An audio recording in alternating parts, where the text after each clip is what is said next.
The Padres' Chase Headley, can he bring his game to a boil as he did in the second half of last season, leading the National League in RBIs? He's getting ready, as is Buster Posey, who sauteed Padre pitching last night. 5 of the 10 runs scored by San Francisco knocked in by this all-star catcher. We're set to go on a beautiful Saturday night in San Diego. Welcome to Petco Park. Third game of this 4-game series, the defending world champion San Francisco Giants and the San Diego Padres. And good evening, everyone. Mark Grant, Dick Enberg, happy Saturday night to you. Glad you joined us. Spent part of this evening baseball from Petco. The Padres send Edinson Volquez. Will it be the hot Volquez or the Volquez that sometimes walks a bit too many? Well, hopefully it's the first part of your description of Edinson Volquez, because he has proven in the course of the season, Dick, when he's on with this game, locating the fastball and that curveball and changeup for strikes early, he could be tough to hit. He's got to stay on line towards home plate, and if there's ever a night that a Padres starter needs to go deep in the ball game, I'm talking 8 innings. Tonight's the night for Edinson Volquez. He really needs to concentrate on doing just that. Well, he's 2-2 in the last 6 starts with a 3.34 ERA. That would get the job done. Now, Tim Lincecum, there again, you got to be puzzled by this 2-time Cy Young Award winner who's only 4-9 this year. Yeah, don't let the win-loss record really fool you. The ERA over 4.5. The last 3 starts, he's thrown the ball pretty darn well. The walks are kind of up, but the strikeouts, he's still more strikeouts than innings pitched. So what's the strikeout pitch? He's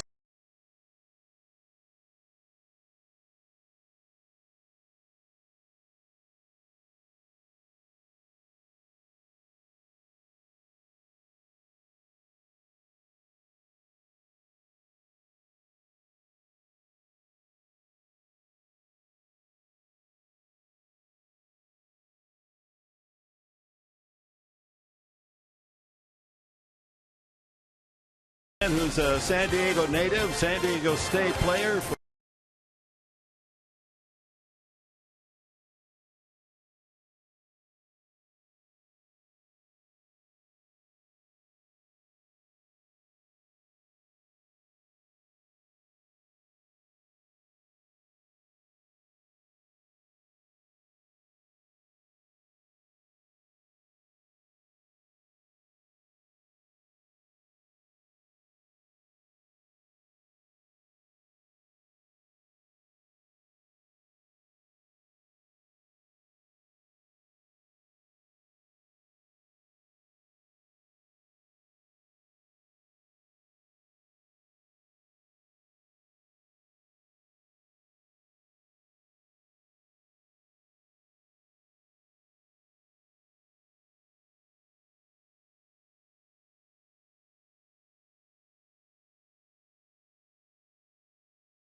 And Tim Lincecum, the Padres and the Giants. Last night, though, it was all about Sean O'Sullivan for the Padres, and he realized when he woke up this morning he had made his dream come true. He made his first Major League career start for the team he grew up rooting for.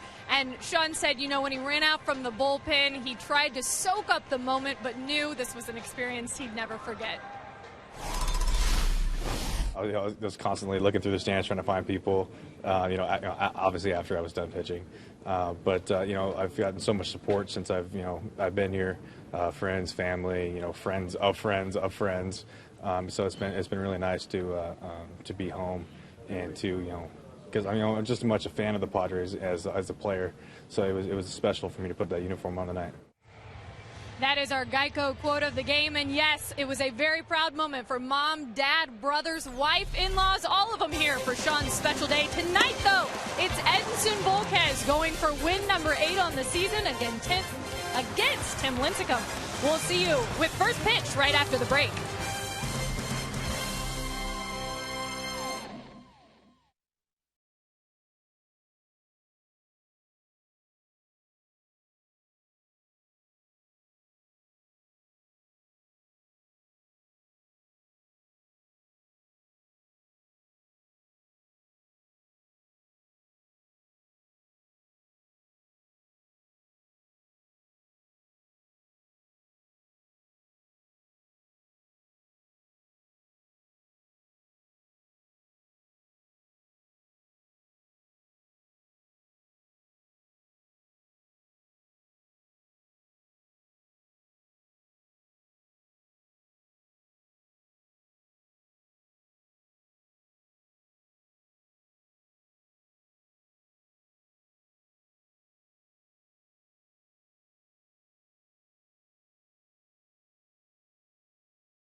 And we're set to go at beautiful Petco Park for Game 3.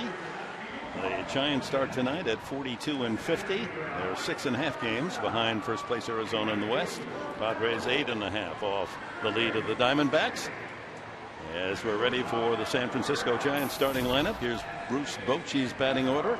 Greg Gort, well, it's the same as the first 2 games of the series, right down the line except for the pitcher. Blanco, Scudero, Posey.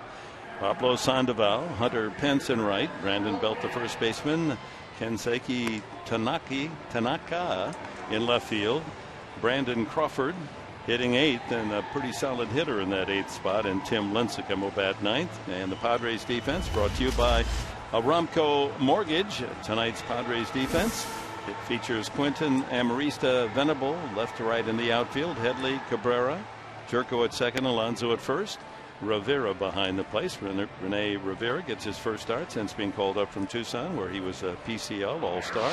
And Volquez on the mound. Our scouting report on Edinson Volquez tonight, Dick, is brought to you by our good friends at Jaguar of San Diego. Stay under control towards the plate. Straight line. None of this falling off stuff. Okay, Edinson, you're good enough to do that and throw a gem tonight. Also, curveball for strikes early. If he can throw it early for the count, that means later in the at-bat he could bounce it and they'll swing at it, possibly for a strikeout. I think if the lights come on for Edinson, we can call him Thomas Edinson. Nicely done. Yeah. Comment. Throw that strike, not ball, huh? Simple game. 72 beautiful degrees in America's finest city with a little breeze off the ocean. Skies are clear at the moment. The air will become heavier as night falls. Umpires are Mark Wegner behind the plate. Laz Diaz making that call on the obstruction play last night at first. And then tossing Bud Black, who argued. Tim Timmons at second and Mike Winters at third. You know, I talked to Bud Black and I talked to Chase Headley before the game. They said, you know what, it was the right call. Even Chase Headley. And he kind of described the situation. Gosh, I was kind of caught after getting rid of the ball. The runner just happened to turn the same way I did, and I was caught. And, you know, that's the way the rules read in the book. And he talked to Tim Timmons about it. He said, yep. The confusion is that the play happened on the infield grass, not in the baseline. And I guess you can go as far as you want into that grassy area and not be called out of the baseline, because he was aiming to go back on his angle to third base. Right. They ruled that he was heading on a straight line, creating his own baseline. Back sure to the was. Yeah. All right, we're set to go. Let's hope tonight's game is a bit more simply played. First pitch is a strike from Volquez to Gregor Blanco, who scored 4 times last night, had 3 hits in game 1 of the series. He's played a big part in the first 2 San Francisco wins.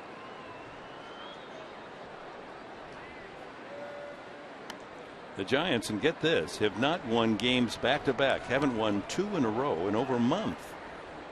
That's unbelievable. Well, we got to do better than that, Mark. We got to get some things going the right way. Casey Stengel, right? Yeah. 1-1.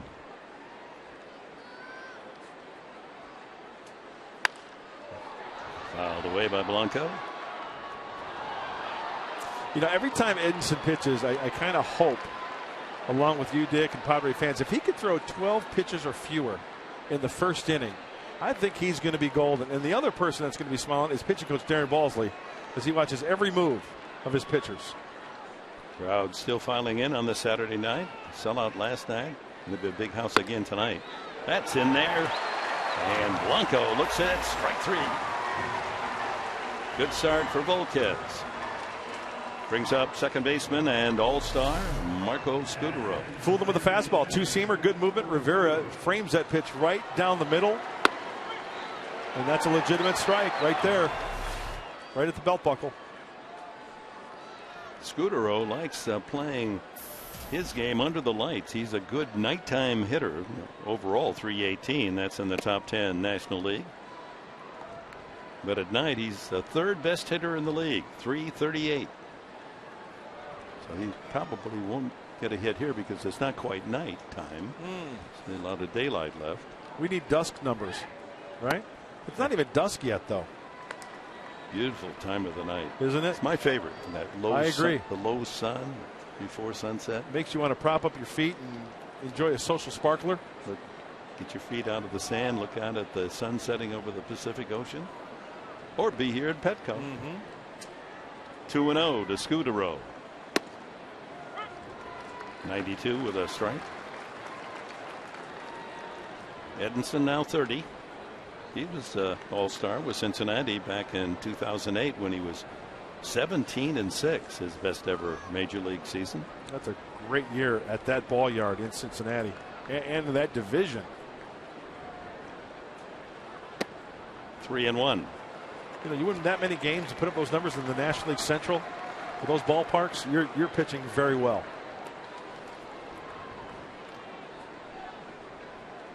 His usual perch there at the near end of the dugout, Bud Black. Tough times. You have to swallow these defeats.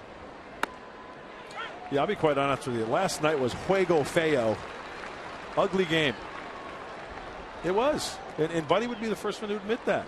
It probably was the most unpleasant defeat of the year. One you want to just flush.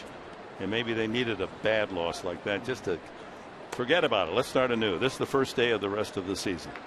It's a good way of looking at it, Professor. Why not?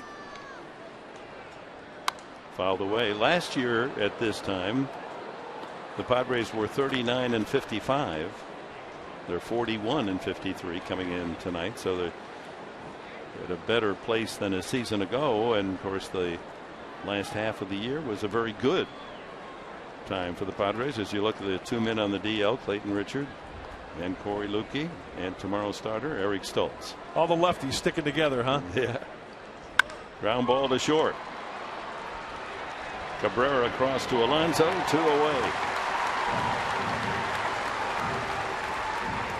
Still not nighttime, Marco. Buster Posey, day or night, what a swing. Maybe as pretty a swing for a right-handed hitter as there is in the National League. And against the Padres, there's his overall average, 320, which ranks 6th in the National League. But against the Padres, he sat safely in 11 straight games, 436, 16 runs batted in those 11 games. Padre pitching hasn't figured a way to get him out. Right down the middle, he takes it. You know, I think if you're going to throw him fastballs, he takes that one for a strike. But inside, off the plate a little bit, and sliders down and away. I think you just cannot fall into a pattern against Posey. You got to really mix it up well. Change up inside. Well, there's that 13th pitch there, hoping for 12 in this inning, but maybe get a ground ball here. And finish this inning with 14 pitches. That's pitches with a P. I got you.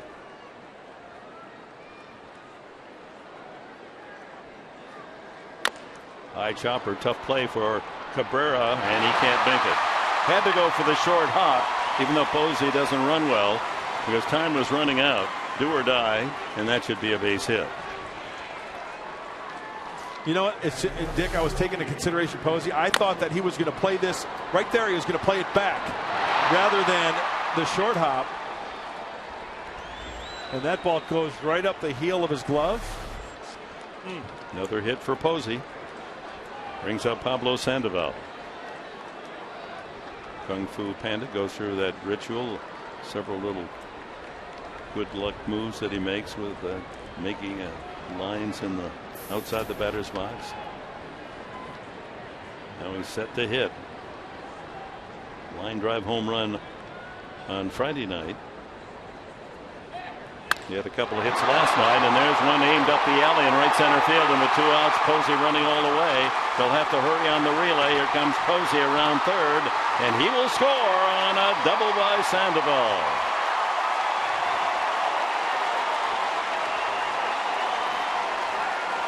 Pablo produces.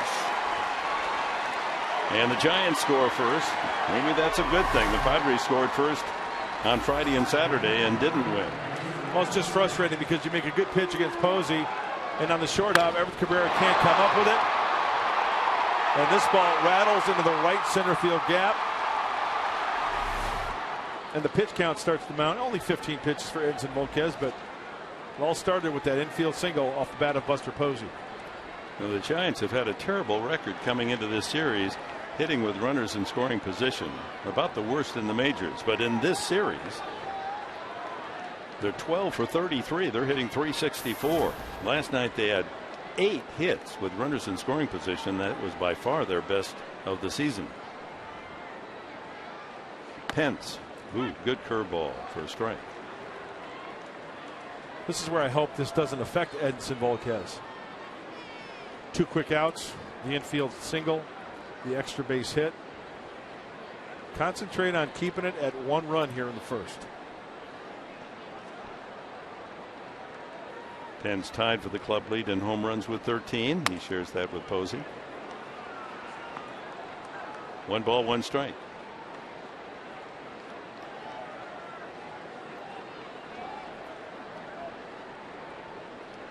Pretty good middle of the lineup. Posey with 56 runs batted in. Sandoval having an off year and still with 41. Pence with 43 knocked in. The Padre leader is on the DL, Blanks with 33.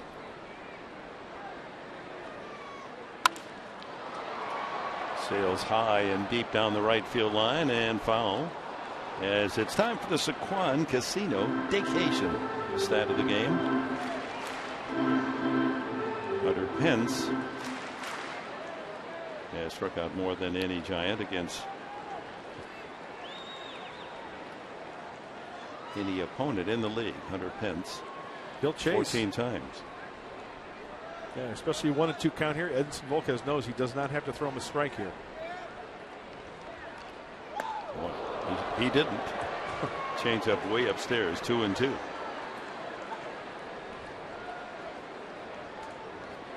Over the course of the Padre pitching staff facing Hunter Pence, we've seen sliders down and away, swung on and missed. Let's see if he counters after throwing that high changeup to go down and away here with that slider. That's what I would throw here. But then again, I had a terrible slider. Sandoval with an RBI double at second and 2 outs, a run home. Rene Rivera, a new catcher working with Volquez, so they'll have a meeting. Okay, let's get the sign straight here, guys. Cabrera there so we can relay him, whether it's a fastball or off-speed pitch, over to Jed Jerko at second base. Have to establish that rhythm early.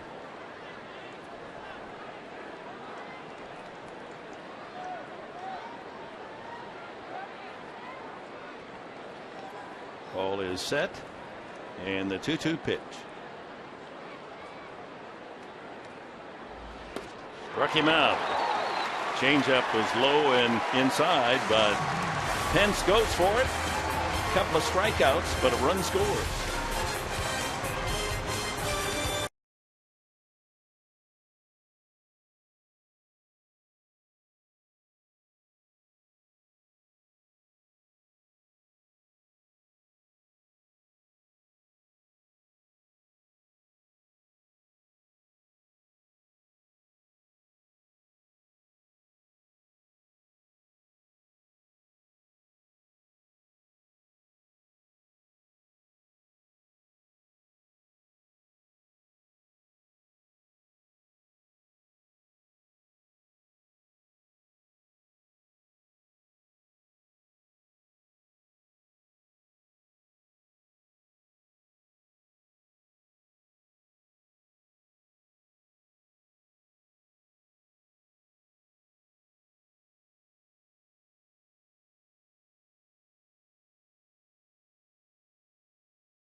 And a double Sandoval. Here's the Padres lineup, brought to you by Toyota.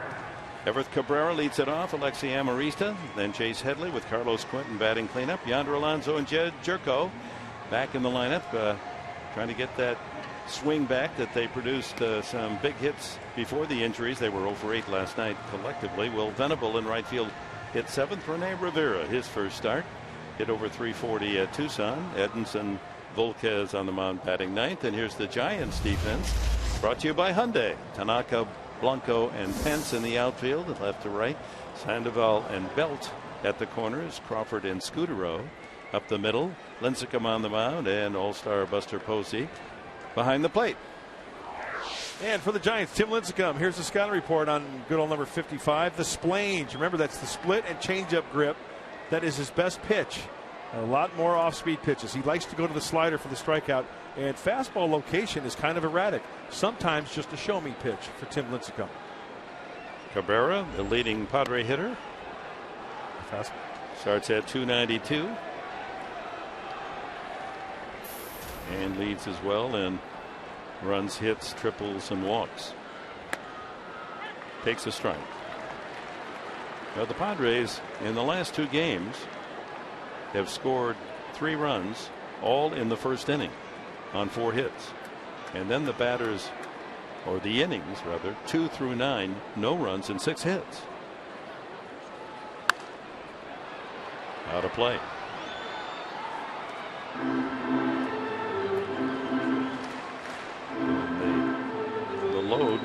as meager as it's been offensively, has been carried by the first 3 hitters. Once you get 4 through 9, been very quiet. In fact, 4 through 8 last night went 0 for 19. Yeah, that's tough, and you're not going to win a lot of games doing that. In another area where the Padres, the last 18 innings played, only 2 times those 18 innings, the leadoff batter has gotten on base. It's not a good way to start off an inning. 2-2. There's that curveball. Hopefully, number 55 tonight, Tim Lincecum, pitches like another. Did you wear 55 when you were a Giant? Another overrated. Did you wear 55? Guy who used to wear that number pitches poorly like he did so many times. Hopefully Lincecum follows suit. Oh, don't be so self-deprecating. I know you were tough. Made that number famous. Lincecum, hey, Cy Young winner. He wanted it right away. Yeah, he did. Just like Nolan Ryan. Another foul. That looked like that Splains right there. Cabrera losing his bat. He lost it last night, threw it into the stands behind the Padre dugout. Wow. So 3-3 at home, 212 batting average. On the road, 1-6, and the 1 was against the Padres back in April, with batters hitting almost 100 points, well, 102 points higher. That's just one of those statistics. It's really hard to figure out. Obviously, at home, you pitch there, you play there 81 dates. As a starter of your 30 to 35 starts, half of them are going to be at home. You should feel more comfortable at home. Therefore, better numbers. But not this kind of exactly. drop on the road. Another foul. So Cabrera's been very good at this the last couple of months, even with a count against him, 2 strikes, in this case 1-2. He's fouled off 3 pitches, gets the count to 2-2, making Lincecum work. 8th pitch coming up. We should start calling Everett Cabrera old aches and pains. Remember Luke Appling used to foul off pitches all the time till he got his good pitch to rip at. Another foul. Making Lincecum work early. Amarista and Headley to follow. It's a left-handed hitting lineup with the exception of Quinton, Jerko, and the catcher Rivera in terms of the 8 position players. Ground ball right side, and Belt there. The cover for Lincecum. 3-1 on the putout.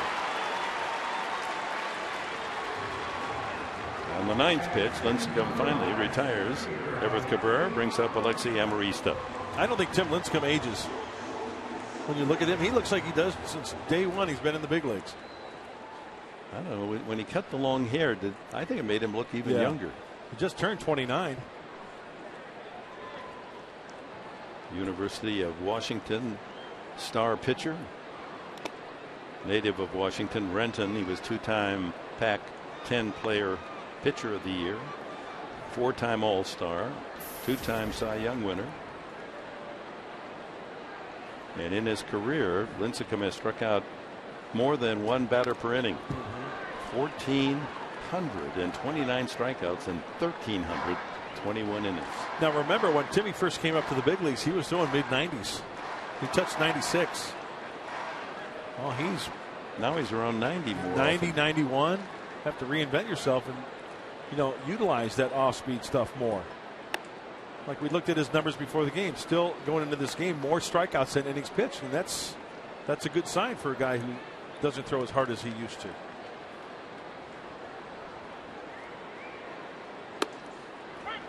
High strike, 2-2 on the curveball.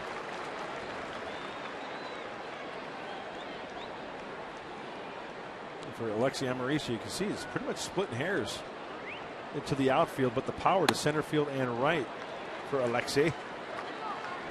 3-2 count on Amarista. On base all 4 times last night. 2 walks, 2 singles. Fly ball to right. Pence a couple of steps in, a couple of steps over. 2 outs to Chase Headley.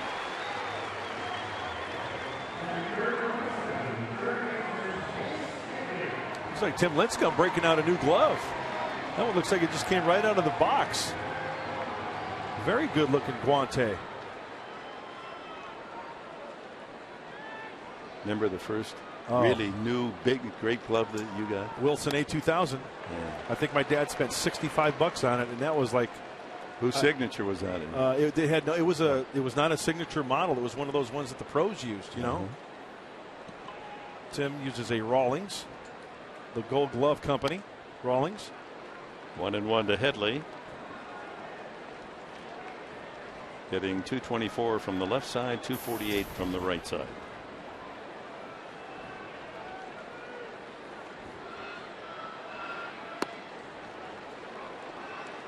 What was your first glove, Dick? You remember? I think it was from the hardware store in the Armada, Michigan. It was just were the fingers connected yet back then? Yeah, strings along the tops. I'm kidding. Yeah. And they had a thumb and 4 fingers. Because remember back in the day, they didn't have the fingers connected. Yeah, I remember my father's glove. My goodness, how do you even catch it with that? And it has changed the game. The bigger gloves.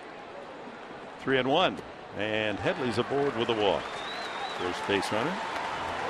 Headley leads the team and walks. And look at these kids' gloves there. They're all Rawlings guys right there.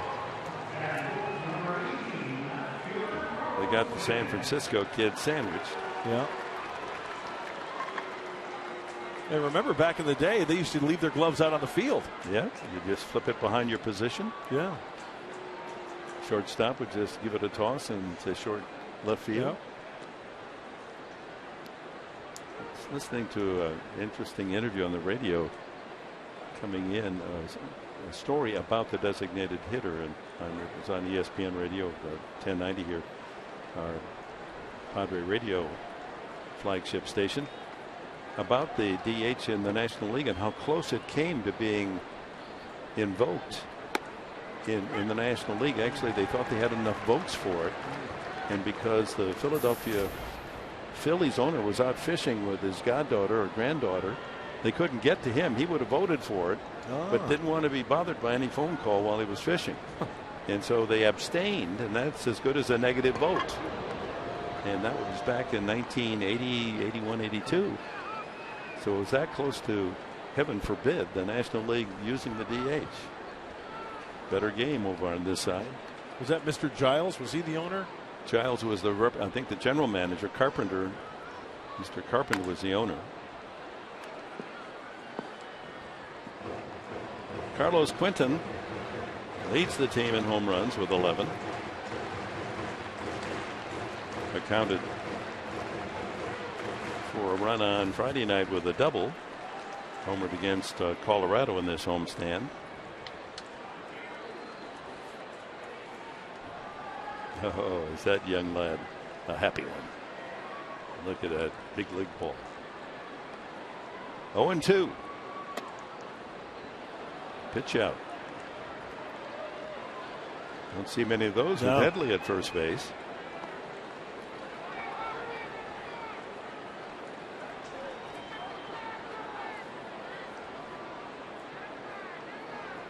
Change up right here. Reaches out and the fly ball to left, not very deep. Long run for Tanaka. And the Padres are gone in the first. Giants won. San Diego nothing. On to the second.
to help you get to know tonight's starting catcher, Rene Rivera, just a little bit better. 3 things you have to know about the guy teaming up with Edinson Volquez tonight for the 2nd time this season with the Padres.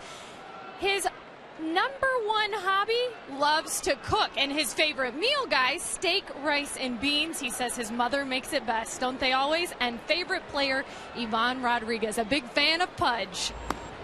Yeah, a lot of young catchers growing up. That was a pretty good idol to have. I think he's going to make it to the Hall of Fame. Rivera handling Edinson Volquez. 1-0 Giants, top of the 2nd. Brandon Belt leads it off. And the count 2-0 on Belt. Strikes out more than any Giant. Hit some big hits, 9 home runs.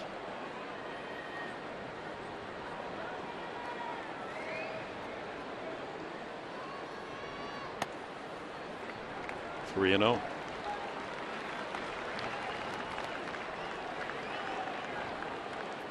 With owner Ron Fowler, co-owner Peter Seidler, going over the hitters. Lots to think about and talk about for management. As disappointed, of course, as few Padre fans that San Diego's lost 13 of the last 14. Well, like you said, Dick, it starts tonight, right? Let's try to start that streak tonight, and all on the shoulders of Edinson Volquez. Hopefully, he can take him deep into this game. 3-1, and he challenged him with a fastball. And that's a good sign. Fastball count, going right after him with the 93-mile-an-hour fastball up. He's coming right after him, and sometimes that attitude you have to really appreciate. I like it. Challenge these hitters. Don't give them too much credit. Last 3 pitches, first 3 I should say, up in the zone. See if he can throw a nice 2-seamer away here. Ground ball swept to 2nd. Nice backhanded play by Jerko to get Belt. Well, he hit the ball hard, but it was down and away. Belt tried to pull it, and Jed Jerko made a nice play. Hey, we talk about the groin injury to Jerko. Well, that's a pretty good test. Talked to Jed yesterday. He goes, moving to his left, moving to his right, no problem. Short spurts, right? Well, that ball hit sharply to his right. Got to start quickly, and no problem for the Padres second baseman. Kensuke Tanaka, 6 for 15 since being called up. 4 games. Good speed. Bunted for a base hit in the series.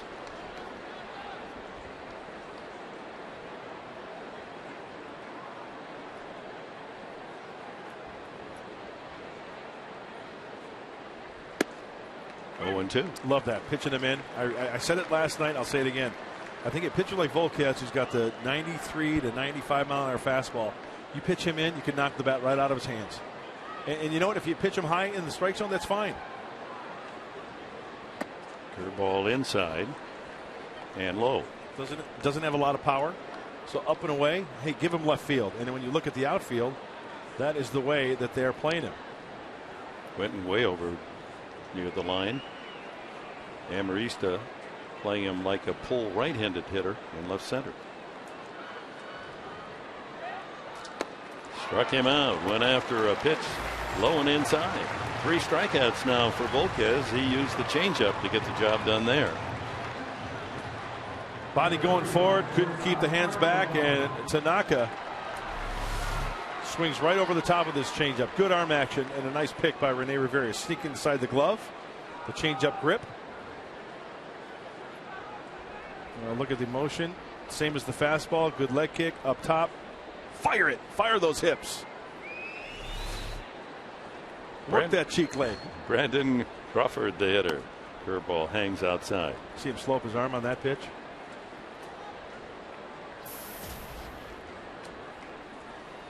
Crawford with 3 hits last night and a walk. A couple of doubles, single and a walk. He had a single and 4 at-bats on Friday night. Pretty good number 8 hitter.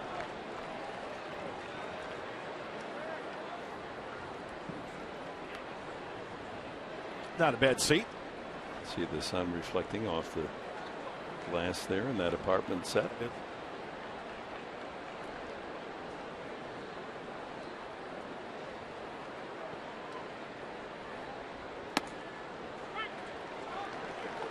2-1.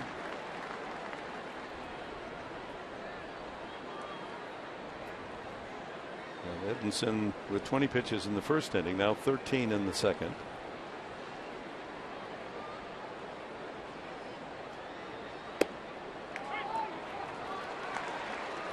And the count levels at 2-2.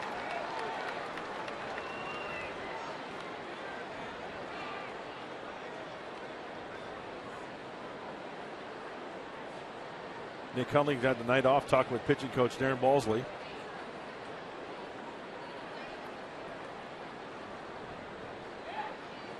Nice. Ruck came out, so 2 strikeouts in the first and 2 more here in the second for Volquez as he retires the side in order. Yonder Alonso will be up first in the bottom of the second.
For the 1-0 lead, Yonder Alonso, Jed Jerko, and then Will Venable against Tim Lincecum.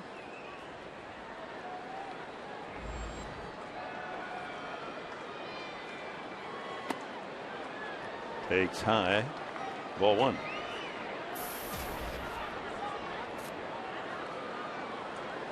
Was leading the team in RBIs with 29 when injured, and so he's been out for 5 weeks.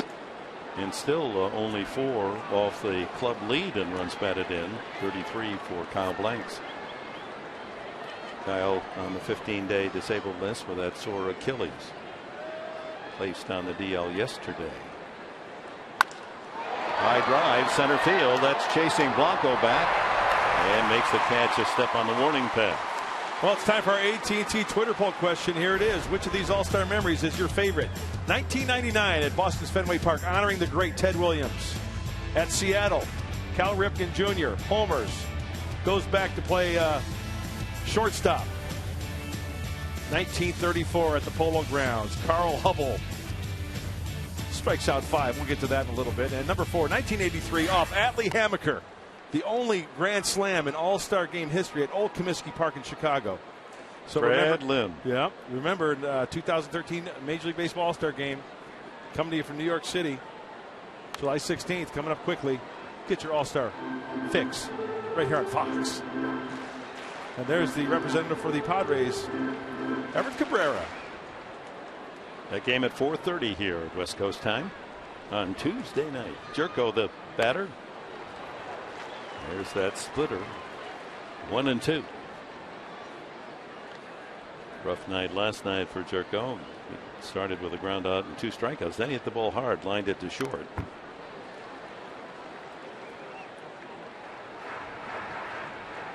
Yeah, even Buddy kind of mixing it up down by the bench. He's at a different perch. Usually he's more towards home plate. Now he's on the first base side of the steps.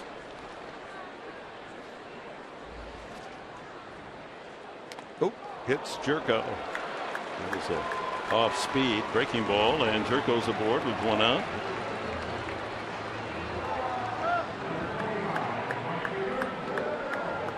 Second base runners. Headley walked in the first inning. Will Venable, 10 home runs. Most of those right here.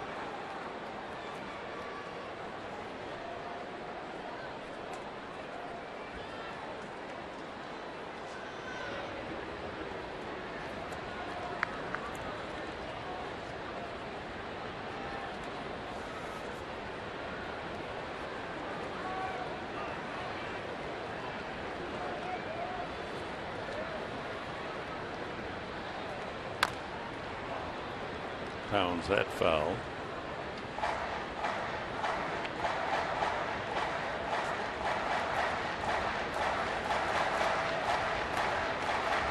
Well, let's see if Tim Lincecum out of the stretch, that run on first base, still elects to go the off-speed stuff. Remember, the fastball, sometimes he'll just show it.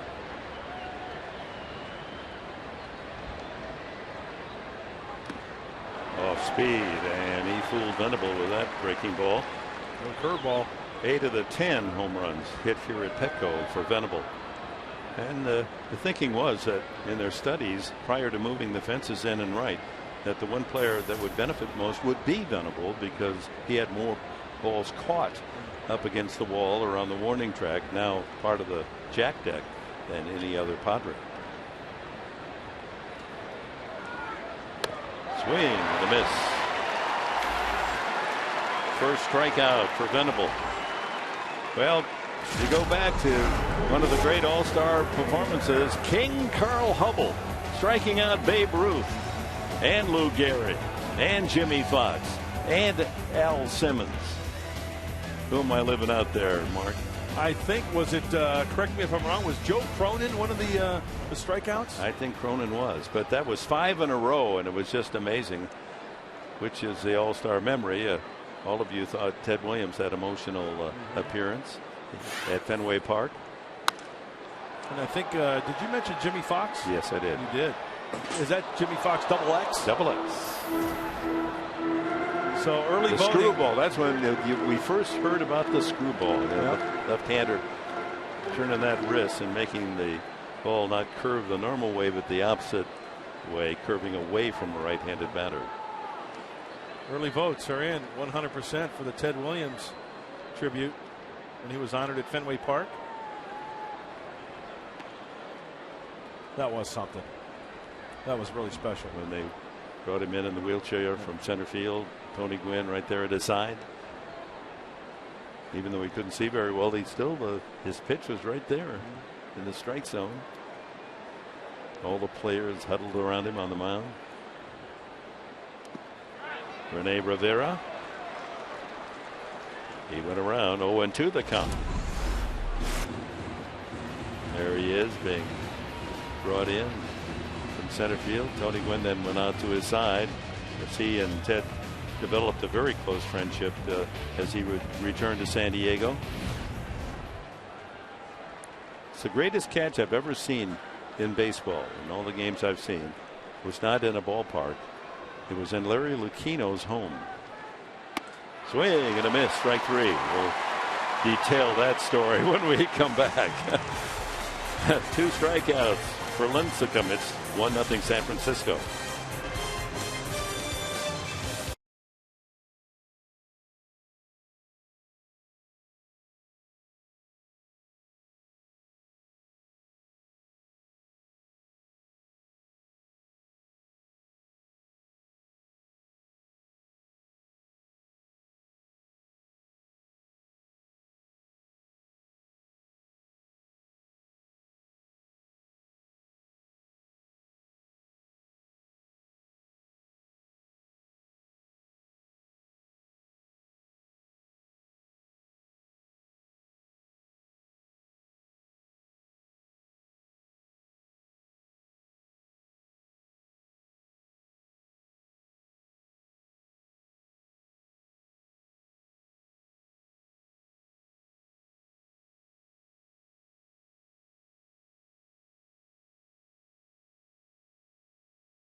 racing season begins this coming Wednesday, opening day at beautiful Del Mar, where the turf meets the surf, and Fox Sports San Diego will be there 12:30 noon with all the color and pageantry of opening day, one of the exciting days in all of thoroughbred racing at Del Mar.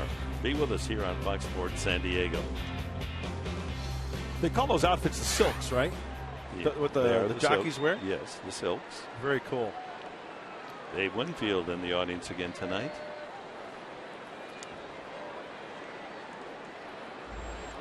Tim Lincecum bats left-handed as he leads off the third inning. Has a couple of hits and 32 at-bats this year.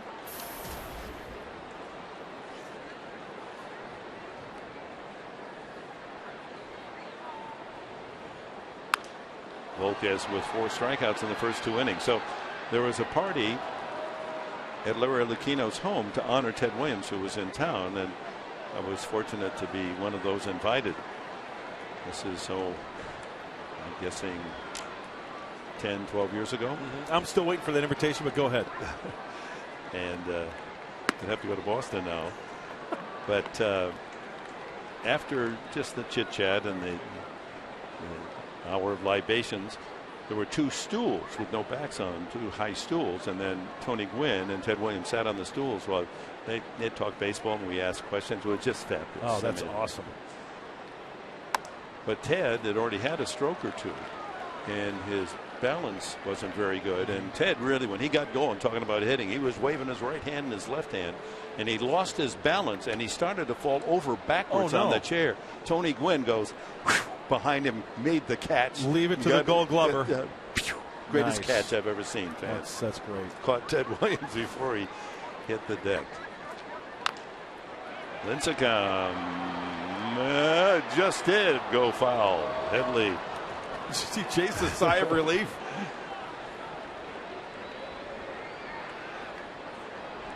Would have been a tough play. Almost as good as a bunt, but a kick foul in the final bounce. It was hugging that line like it didn't want to go foul. Yep. As soon as that ball is foul, you're playing first or third base. Kick it, touch it, dead ball. Lincecum making Volquez work. Now a full count.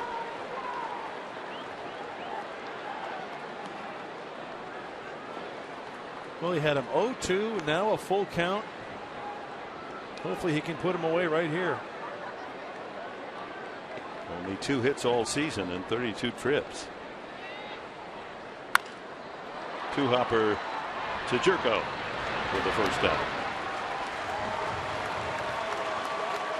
Well, we have a chance of the young lady that sang the national anthem tonight. A rousing standing ovation. Just 15 years of age from Otay Ranch High School. Maya Mendez out there in Chula Vista, and she just, what a lovely rendition.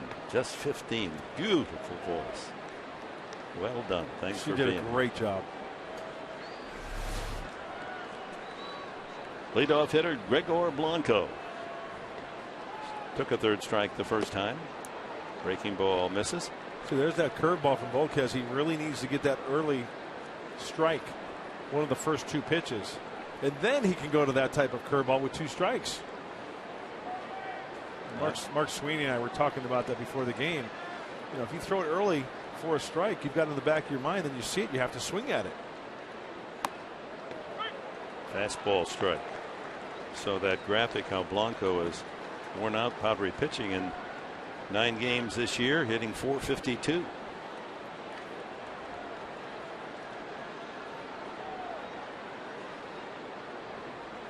Giants have added an outfielder. Familiar name. There's a run up, and Volquez there to snare it. One of those running bunt tries by Blanco doesn't work. 2 away. Giants have purchased the contract of Jeff Francoeur, who was released by Kansas City, was hitting only .208. Veteran right-handed hitter, 9 years of experience, and a good hitter against left-handed pitching, career-wise, hitting .287 against left-handers. So he'll play left field. He'll be platoon with Tanaka. He joined the club today, activated today. Francoeur. And you know, the track record for Jeff Francoeur, when he has made the change, he's done pretty well with his new club. Yeah, so that first year. Yeah. Braves, Mets, Rangers, Kansas City, and now he's a Giant. They call him Frenchie. Wonder why. Hey, you know, Dick, you look over the course of the last time, 2 times, there's Jeff next to Matt Cain. Matt Cain on the right. You know, in 2010 for the Giants, it was Cody Ross. And then Marco Scudero last year that helped the Giants win it all. So, Giants, another addition to hopefully boost that offense. Scudero takes a strike, 1-1. He grounded to short his first time. They also have activated pitcher Santiago Casilla, who is on the DL. He's been out since May 20th with an operation on a knee cyst. Fly ball, shallow left center. Amarista calls off Quinton. And it's another 1-2-3 inning for Edinson Volquez. Middle of the third, 1-0 Giants.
Tomorrow here at Petco Park, it's U.S. Army Appreciation Day presented by USAA. Enjoy a special pregame ceremony honoring the men and women who serve in the United States Army before the Padres take the field against these Giants. First pitch is at 1:10. Get your tickets tonight. Padres.com or get on the horn, 619-795-5555. Come on out to the good old ball yard tomorrow and say thank you for the men and women who serve in the U.S. Army. Eric Stoltz will be on the mound for the Padres for the game tomorrow against Barry Zito. Zito's big charity is for military troops. Strikeouts for troops, helping the military wounded. You know, that's called a Navy town, justifiably San Diego, but talked with a Army officer who does a lot of recruiting. More San Diegan young men and women are enlisted in the Army here than the Navy. Be a lot of Army folks out here tomorrow. Look forward to seeing you. Swing and a miss by Volquez. 3 pitches and he is gone. 3 strikeouts in a row now for Lincecum. He got Venable and Rivera to close out the second. Well, Mark Sweeney joins us down by the Padres dugout, and it's always a pleasure to talk to the left-handed pinch hitter extraordinaire. Oh, thank you, Mud. Hey, the off-speed stuff of Lincecum, what do you think? Yeah, and you know what? He's been known as a power pitcher when he came into the league, but it's also his off-speed stuff. His breaking ball looks very good tonight, and that split change that he throws, always difficult. You want to try to stay off that as much as possible. So we might see him swinging early if they get a fastball around the plate? You have to look for the ball in the middle of the plate.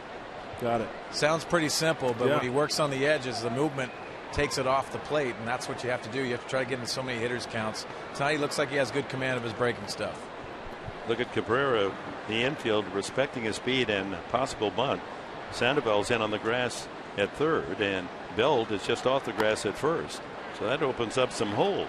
He showed bunt, whether he had any intent to try to bunt or not. Look at that. Now he's got some extra avenues to hit through if he's not bunting. But San Francisco has decided to take that play away. Takes a strike. 1-2. It's also amazing, Mark Sweeney, how Tim Lincecum, we talked about it earlier, how he doesn't throw as hard as he used to. So he's got to kind of reinvent himself. Yeah, he does. He has to reinvent himself because the fastball velocity has definitely dipped down. We've always mentioned that. But when you don't have that fastball velocity, then that changeup definitely comes in. You always had to cheat on that fastball if you were a hitter. Made that changeup devastating. He went around, and that's 4 in a row strikeouts.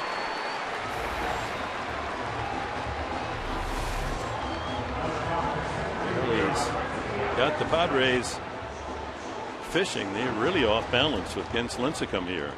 That was that split change we're talking about.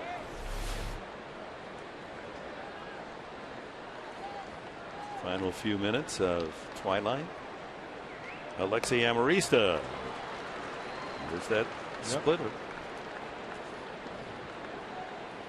And that's a field pitch, guys. You know, if a pitcher kind of struggles early, then he'll have to go to the fastball. But it looks like Lincecum has the good feel for that, and that could spell trouble.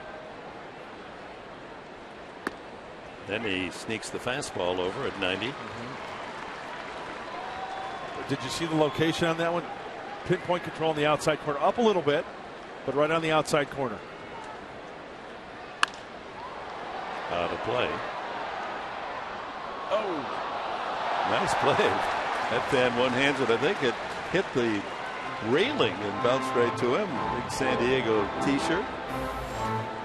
That's how we Padre fans play it for a souvenir. Never losing grip of his frost brewed Coors. Guy's rocking the 16-ouncer. Swing and a miss. Strikes out the side. 5 consecutive strikeouts for Lincecum. Oh my.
By Farmers Insurance. Contact your local agent, 888-96-FARMERS.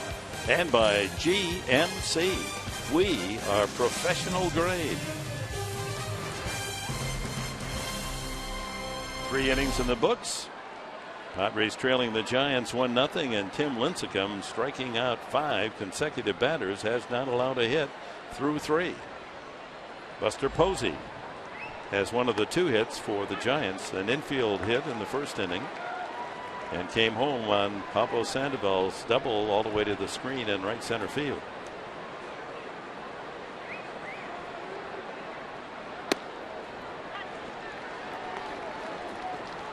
Breaking ball for strike 2.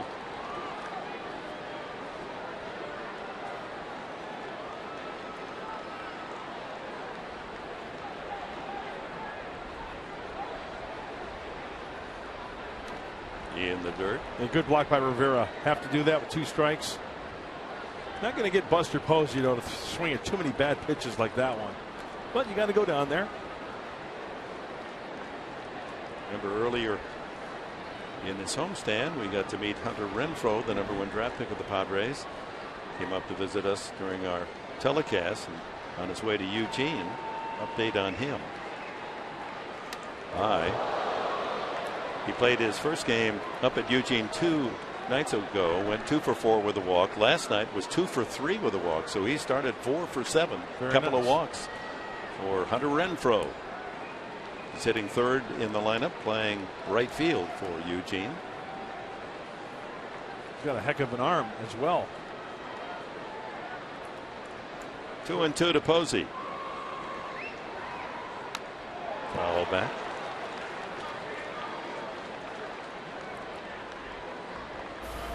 Well, here's a man who has realized all of his baseball talent as a young player. Florida State #1 draft pick, all-star. I mean, he just is in the top 10 in almost every category of hitting in the National League. 2-2. And he hits that one deep to left field. Quinton deep into the corner and can't get there. It bounces over the screen up against the bricks for a ground rule double. Posey with another hit.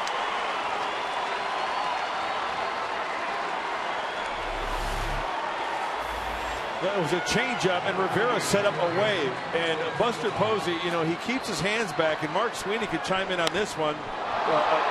Even though it looked like he was fooled a little bit, still smooth with the swing on the badly located changeup. Yeah, Mark, it looked like he got fooled by that pitch, and he kept his barrel through the baseball. And how he did that, his lower half is working through the baseball, but keeping that barrel and controlling the barrel throughout the swing, very impressive. 27th double for Posey. He's 4th in the National League in 2 base hits. And here's Sandoval. His double knocked in Posey for the game's only run.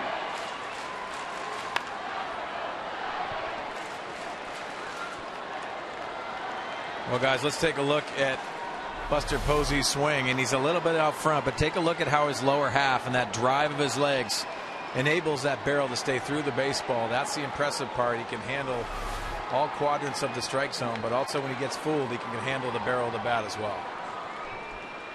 I made a comment earlier, Mark, that's about as nice a right-handed swing as you'll see in the National League. Yeah, that almost like the Edgar Martinez type of swing. We can keep that barrel through. The ex-Seattle Mariner that Mark Grant knows about. That's a good call, Mark. Yeah, very, very nice. I remember watching Edgar. Very nice looking swing from the right side. Good comparison.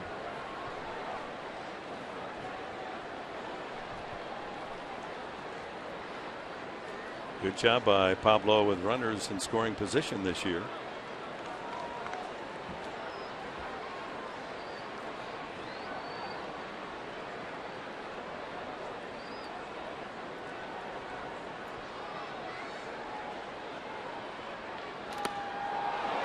Change up.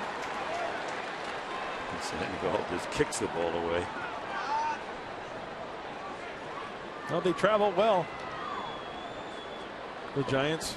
Reminds me that our world famous San Diego Zoo, they have a fantastic panda. Oh, panda watch. Yeah. Oh, absolutely. Yeah. So you folks that are here from out of town, that's a must see. Yeah, Ron Burgundy's on the story.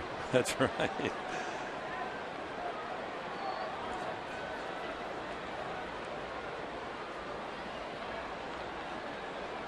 1-2 to Sandoval.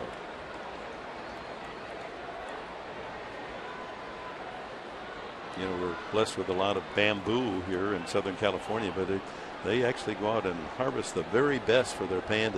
You know, a chance to see some of the feeding over there. Oh yeah, nothing like a good piece of bamboo. Oh my! Talking a little chocolate sauce on the side. Look at the first 3 pitches down in the zone from Edson Volquez. Not chasing on that one, up and away. Although we've seen Sandoval swing at those pitches out of the zone. Look at the high pitch count. Volquez, Rivera joining Cabrera on the mound. 58 pitches to get 9 outs. Edson probably using a sequence of pitches. You know, some guys will go first sign after 2 with that runner on second base. As you take a look at the breakdown of the 58 pitches thrown by Edson.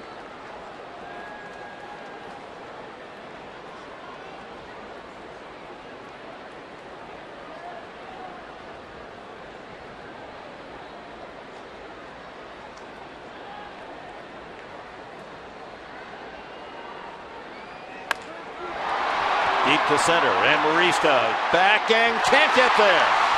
Plays it off the wall. Posey around third. He's going to be held there by Flannery as the relay comes in.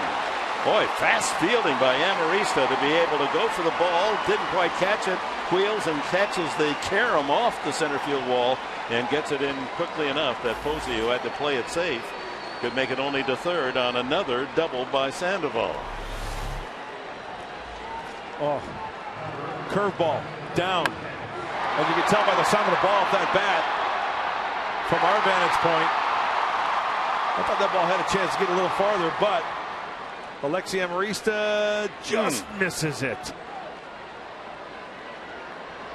That's where his parents shortchanged him. Another 5-6 inches, he catches that ball.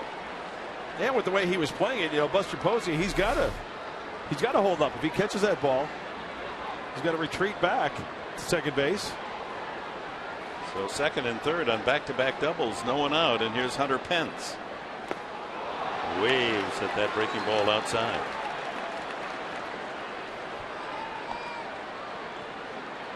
Pretty straight away in the outfield for Pence. Right up the gut is Alexi Amarista. You can draw a line straight up there.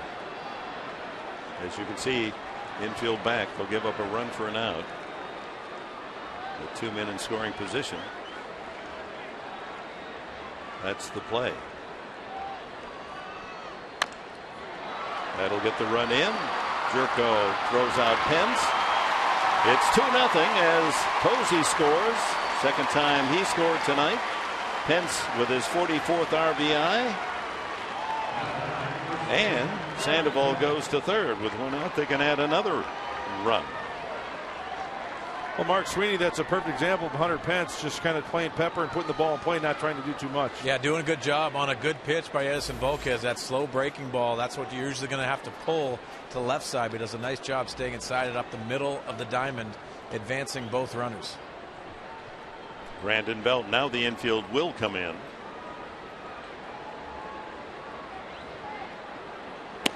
Because Sandoval has just average speed at third. Second baseman, as you can see, Jerko a little deeper as his first baseman Alonso on the right side at the pull side, figuring if they get a ball hit sharply, they can throw to the plate and nail Pablo.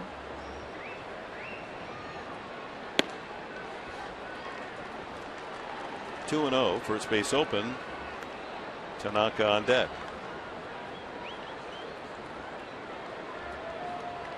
Hit the ball hard first time. Jerko able to make a backhanded stop and throw him out.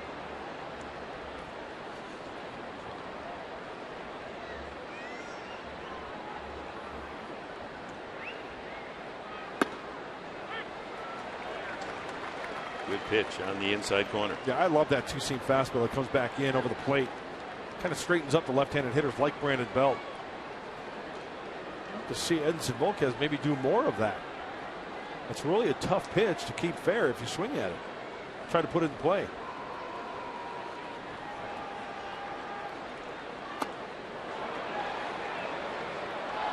He went around 2-2. Mike Winters there at third to make the call. And that's what that inside fastball will do. It'll keep you from that cheating part. And as you can see, Brandon Belt going on that check swing. It's that fastball inside, makes you aware that he'll go back in there.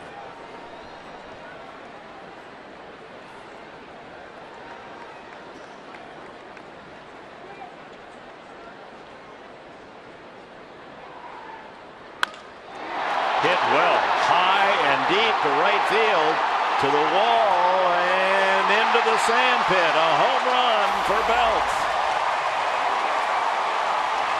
Two more Giants runs as Belt does just that.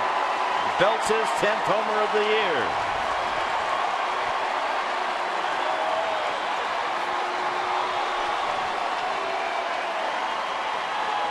Well, the Giant bats have been quiet for a month. Somebody rang the alarm clock on him here in San Diego. And not enough. That's on the inner third. And like Mark Sweeney was saying, he was aware of that pitch. And Mark, it's fair to say sometimes hitters kind of guess areas. It looked like Belt may have been guessing that pitch on the inner half. 2-2 fastball, just didn't get it in enough. Well, the Padres with another uphill climb in this game, trailing 4 early. 2 doubles, Posey and Sandoval, and a 2-run homer for Brandon Belt. Only one out here in the 4th. Tanaka the batter.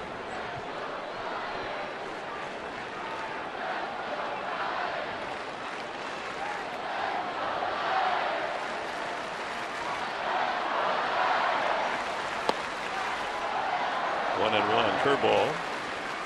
And as you heard, lots of cheering for Belt. San Francisco fans have come down in droves. Only those that live down in Southern California, but many who have flown down for the weekend series. Quite a contingent on that third base side.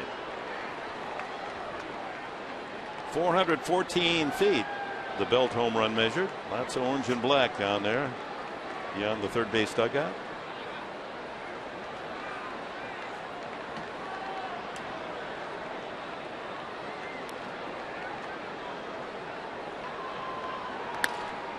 Ground ball to Jerko.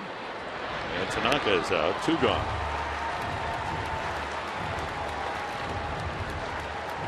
Brings up Crawford. He struck out the first at bat in the second.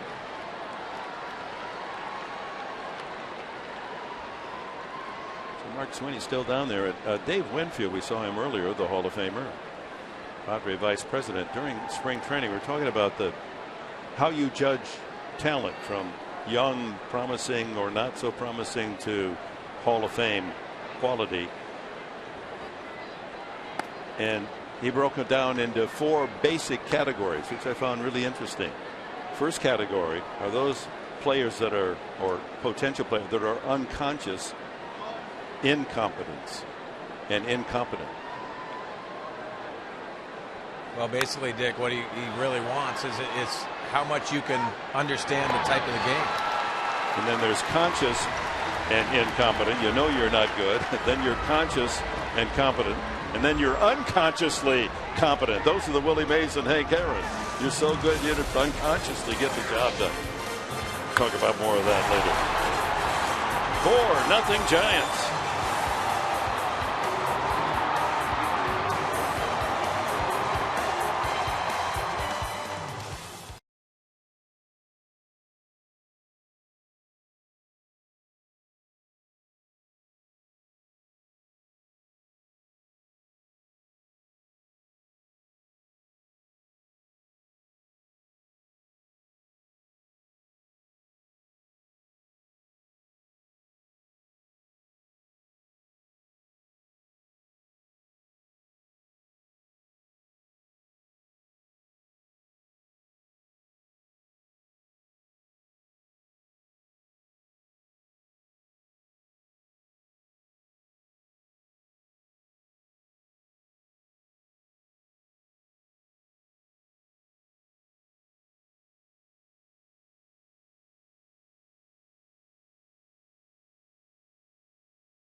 hits and all 5 hits for extra bases. Well, one infield hit Posey, 3 doubles, and then the 2-run homer by Belt.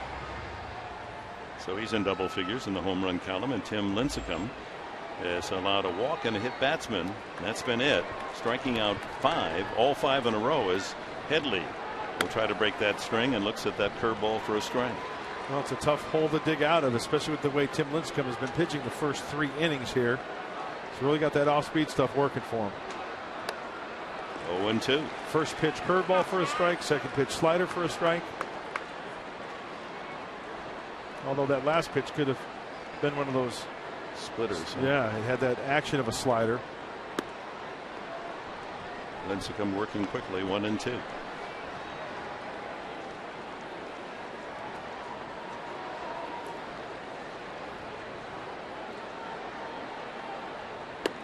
Wow. 6 in a row. You talk about a 12-6 curveball. Tim Lincecum has got it working to Chase Headley. From nose to toes. Getting on top, getting that 12-6 rotation. And Mark Sweeney, does anything change from a philosophy standpoint? Yeah, Mark, there's 2 things you can do. You can shift the field and look for that breaking ball. And you can. There's also hitters that will sit on breaking ball. I always talk about hitting off the fastball. All I tried to do is shift the field and try to hit to the opposite field. Didn't mean I was going to hit it there, but it mean I stayed on the baseball. Went way out in front, and he drills that one into the upper tier. Way foul. But just to finish that thought, though, Mark, a lot of the hitters that I was around did sit breaking ball. And you look at your second at bat and the adjustments you make. You have to make adjustments because his breaking ball, he's throwing it for strikes and he's throwing his changeup for strikes. Well, look at that first pitch there. Finally, a ball in fair territory, and Sandoval throws out Quinton. That ends the string of strikeouts, at least. And there's 2 away here in the 4th.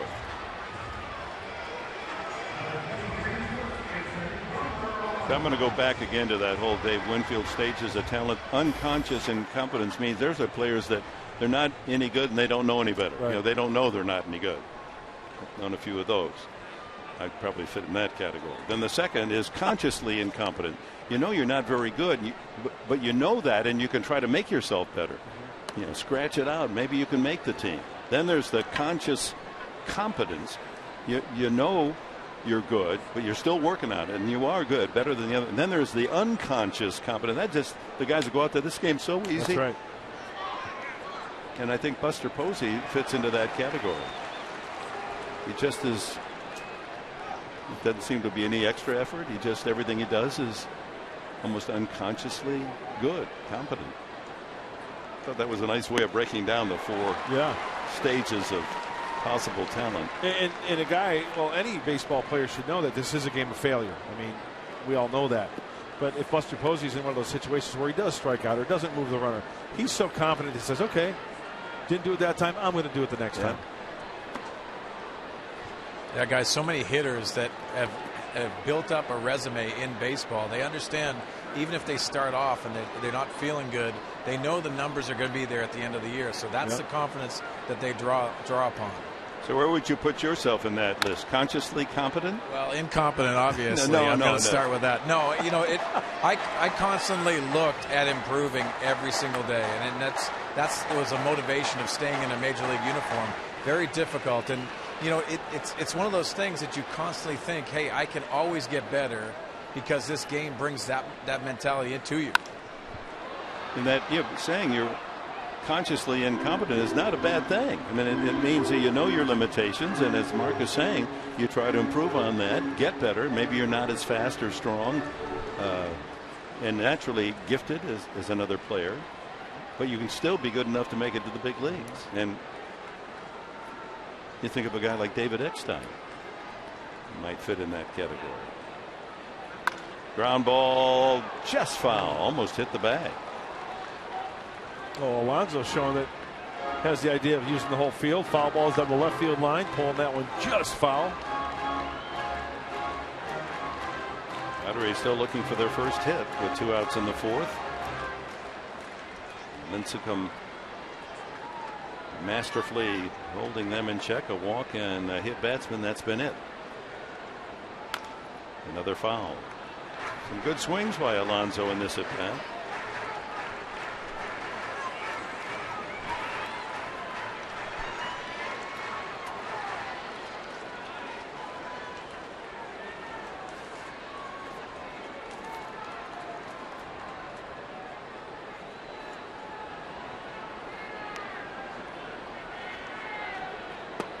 I think probably in that category, the consciously competent. You know it. You're competent, but you don't try to get better. That almost becomes a lesser value than the. Maybe that would fall under stubborn, being kind of stubborn, right? Yeah. Not taking full advantage of your talent. Oh! Alonso goes one way, Posey the other, and Lincecum has another strikeout. That's 7 for Lincecum. Through 4, the Giants by 4.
Hard fact brought to you by Frost Brewed Coors Light.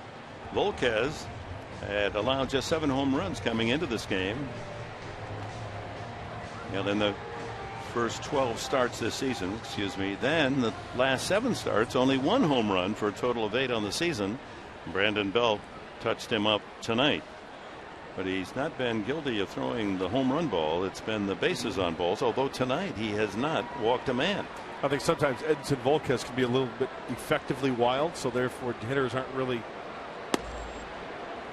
digging in there. And when you're effectively wild, you might throw some pitches off the plate, and then all of a sudden that one right down the middle kind of surprises you a little bit, and you don't connect with it. Lincecum worked the count to 3-2 his first time and grounded out to second. 1 ball, 1 strike.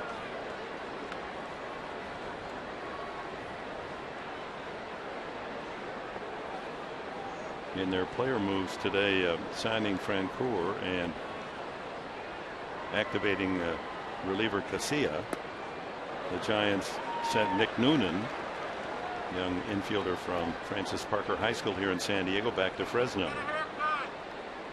And Gene Machi, who pitched last night, also back to Fresno.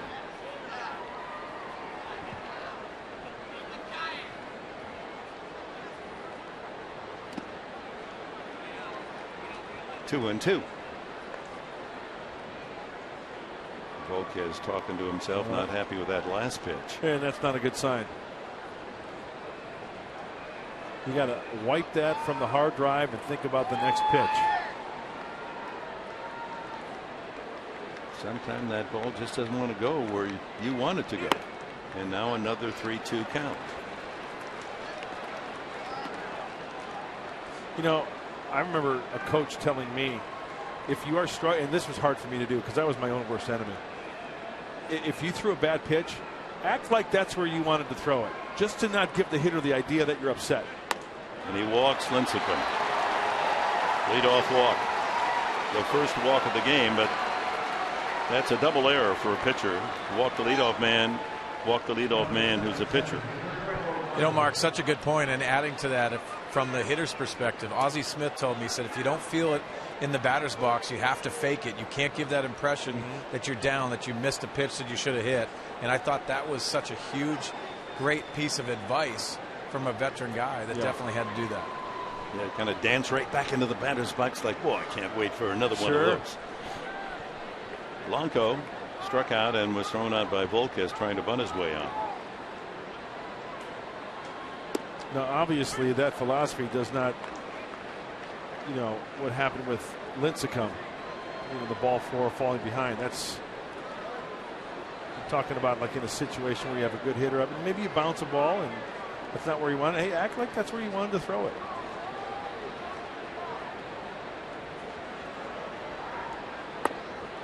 Oh, speed, changeup. Yeah, you have to be somewhat of a poker face pitcher, don't you? Kind of thing. Everything's fine. I got it. Yeah, the best. I've mentioned it 100 times. Was Trevor Hoffman. He never once threw his glove, kicked the rosin back, kicked the dirt, shook his head. What's wrong here? Exactly. Where was that pitch?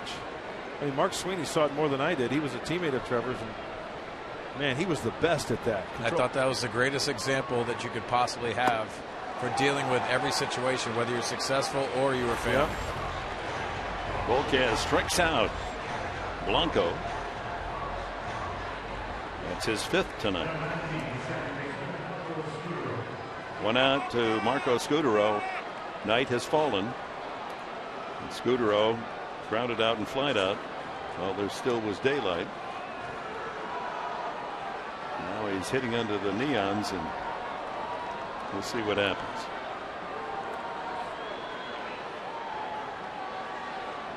Third best in the National League at night.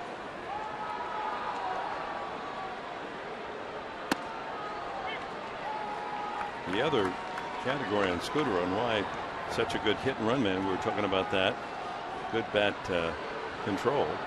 He's the 2nd toughest guy to strike out in the league. Yeah. Aoki at Milwaukee, the very toughest, but you know, that's highly complimentary. You just don't strike out, you don't hurt your team, you're going to put the ball in play.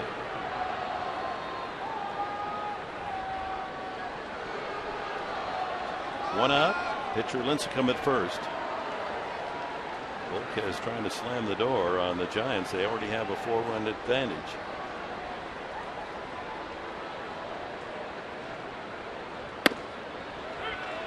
Outside corner. Hey, who lives in a pineapple under the sea?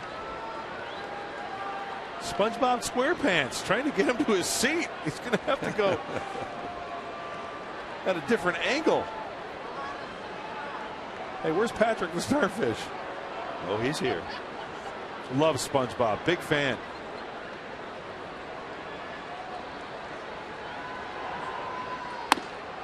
Struck him out.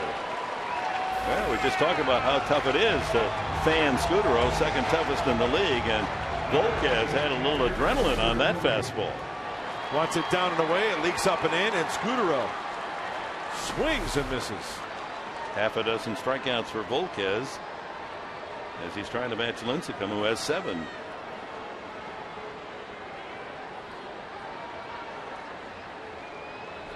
SpongeBob, is he right or left-handed? I think he's a righty.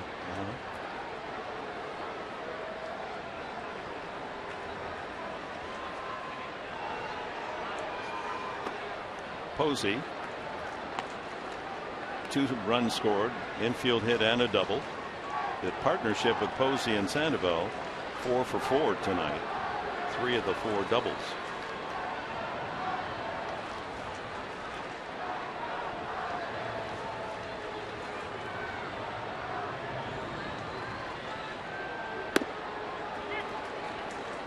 It's interesting how Posey, Mark Sweeney, before he really gets ready to swing the bat in his preliminary, he lets the bat almost drag behind him, almost pointing on behind his back. And you think, well, how's he going to get it back up there in time for hitting positions? He's way back there, but he gets it ready right there. Yeah, Dick, and if you watch him mechanically, he has all kinds of movements. He has the leg kick, but he also keeps his head in position. He doesn't move his head too many times, but he's in perfect balance when he does that, much like Joey Votto does from the left side. Well, that's a nice comparison. Yeah, it's beautiful to watch. It's like a ballet dancer. Just everything is smooth, graceful, productive. Foul sad off Rivera. Good movement on that two-seamer. Oh, good to see Edison Volquez getting back into that rhythm. It looks like even though he's been missing some location, you can see the velocity's back. He's got a little bit of fight in him, but also that movement, Mark, from down here near the dugout. If he keeps that two-seamer down in the zone, he's going to have some success. Down and away here. Maybe a slider, off-speed pitch to Posey. I'm guessing down and away. There it is. Posey stays alive.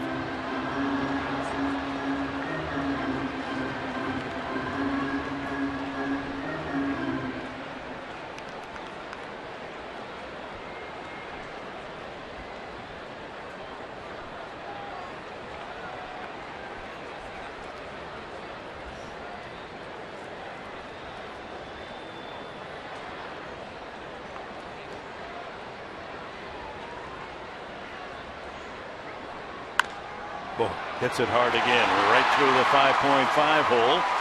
3 for 3. Posey tonight. That moves Lincecum to second.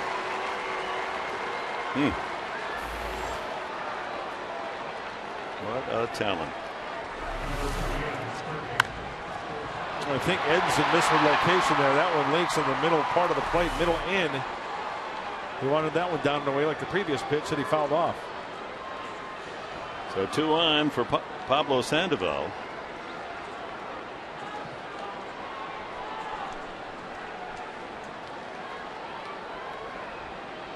About Posey, he's got many good years ahead, one would think. 26 years of age. 26.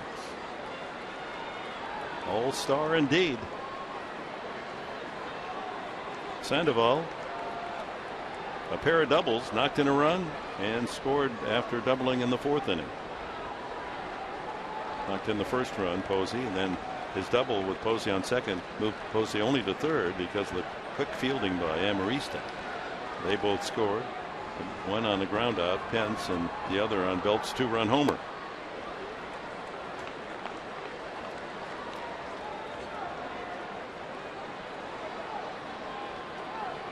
Well, maybe Lincecum having to spend the entire inning on base. Take a little out of him. He's at second, Posey at first.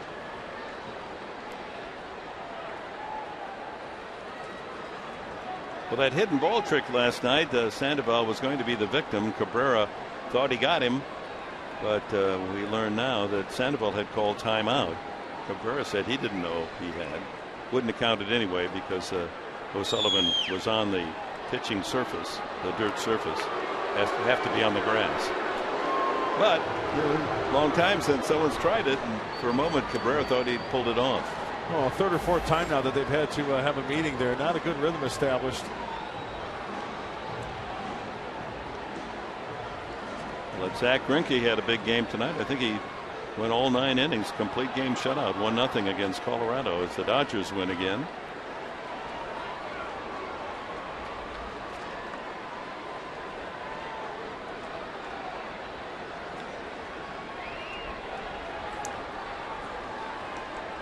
Milwaukee is leading Arizona tonight. Someone said about 3 weeks ago, wouldn't it be something if the Dodgers went from last place to first by the All-Star break, and everyone laughed heartily? I remember we had that discussion a few weeks ago, and they've just always been a team that were kind of always a concern of mine.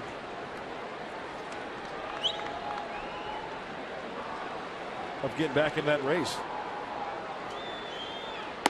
They've won 18 of 22. Wow. That'll move you up in the standings. 2-1 to Pablo.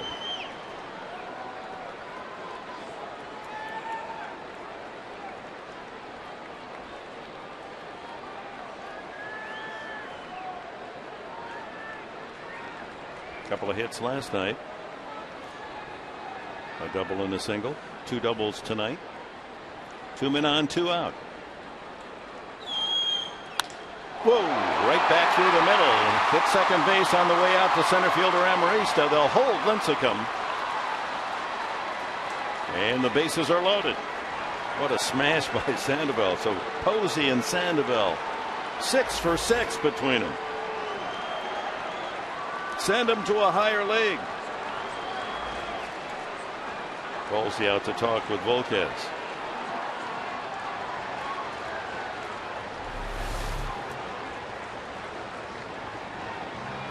Just catching too much of the plate and elevated.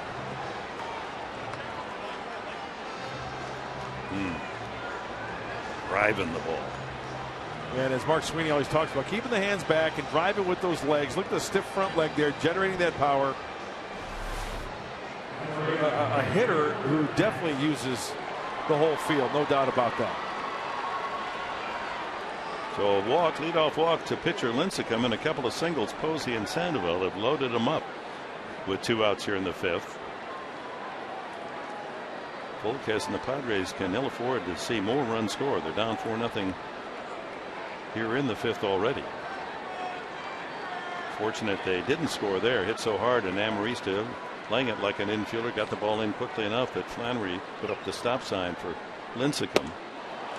Wild wave, Pence. He's knocked in a run with a ground out. He also struck out.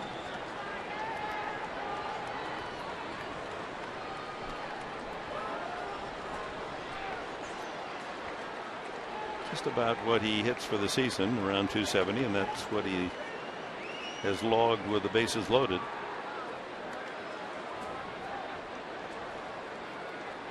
Hitting 262 at the start tonight overall.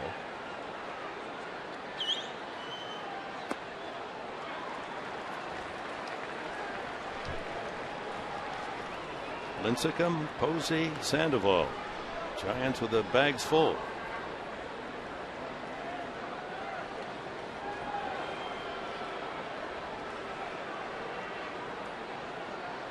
And Volquez approaching the 100 pitch mark.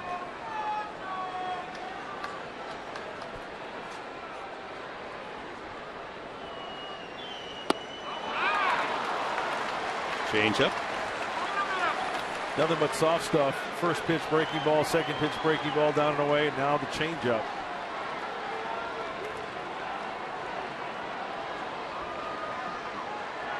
Trying to keep the ball away.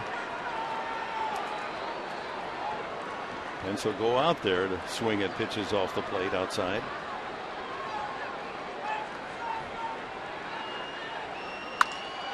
High drive to right center field, and that's going all the way to the wall.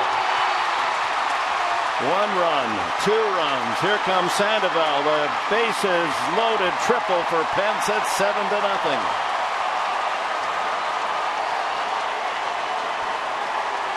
Didn't get it away that time. He grooved it, and Pence hammers a bases loaded triple. He has 4 runs batted in tonight. Yeah, he wanted this breaking ball down and away. See that contact down the middle, and Pence takes it the opposite way.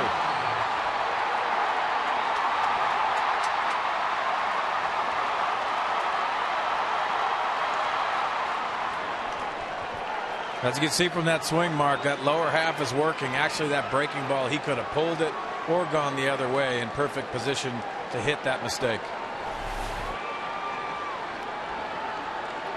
Well, a 10-1 beating taken by the Padres last night, and now 7-0 tonight. As the Giants, in the 3 games of this series now, have outscored the Padres 21-3. First hit for Pence tonight. It's a big one. He washed them clean with that triple. Yeah, once again, 100 pitches. Here with 2 outs into the 5th inning. Bud Black said before the game, he said, you know, we need a starter to go deep. With the way the bullpen's been used, and this might be one of those nights where, you know, we might have to go to a guy who might need a night off. So trying to stick with the starter and try to get this last out here in this 5th. And Tim Stauffer is up in the bullpen. Tim Stauffer is one of the guys that Bud said, hey, you know, we probably want to try to stay away from to give him a night off. 8 hits for the Giants tonight, Mark, and 5 of those extra bases, 3 doubles, a triple, and a home run. 2-run homer, 3-run triple for that man Pence. Still not out of the 5th inning. 2 outs, 2-2 to Belt, who hit a 2-run homer the last time up. They're the men that have done the damage. Posey and Sandoval, 3 for 3 each. They've scored 5 runs tonight.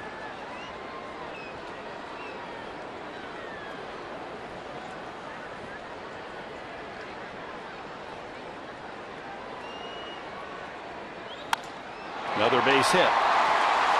Pence scores 8-0.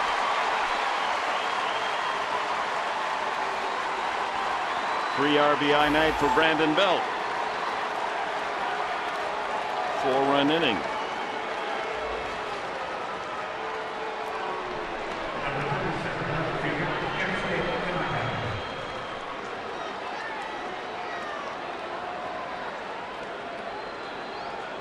Padres caught this Giant team at the wrong time. They've been struggling to score runs for weeks.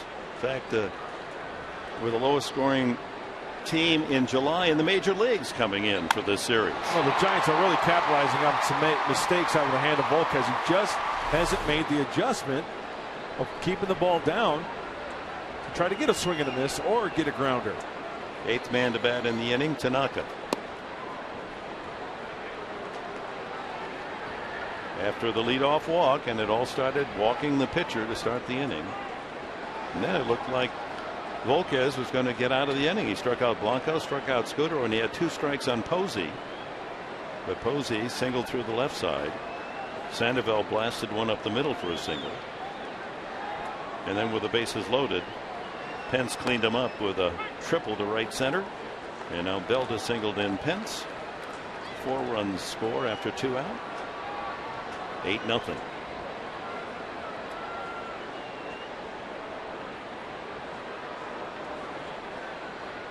These are the Giants that thrilled San Francisco with 2 World Series titles in the last 3 years.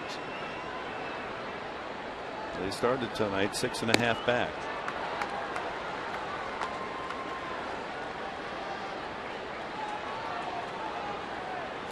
.42-50 beginning play tonight for Bruce Bochy's team.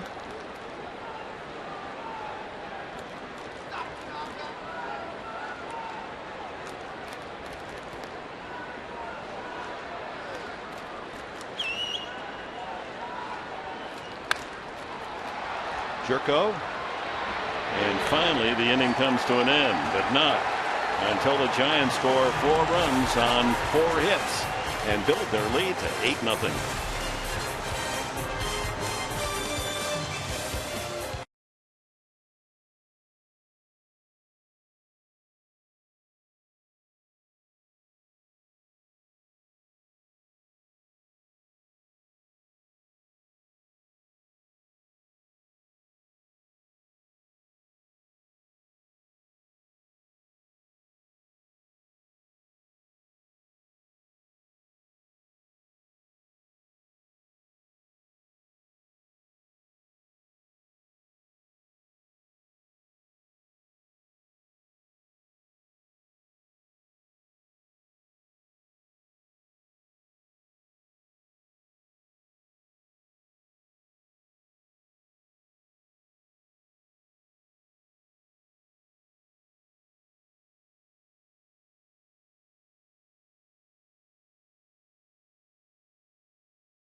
Go Venable and Rivera for the Padres.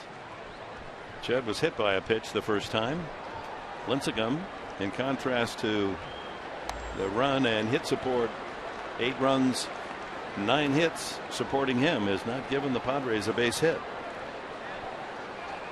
2 base runners, a walk to Headley in the first, and Jerko hit by a pitch in the second. And Lincecum on a strikeout binge, 7 strikeouts. Well, you really just like it when the wheels come off in a ball game. Last night it came off later, but in the early parts of this game, in the middle innings, the 5th, it's really tough to keep that concentration level up. Mark Sweeney, I know we've all been there before. Tough for everybody. Yeah, all been there before, and mentally, individually, it is very difficult. Also, collectively, we talked about on the pregame show, you have to almost back off a little bit from the game. It makes it very difficult when things are just snowballing the wrong direction, Mark. But we have all been there, and they are going to change.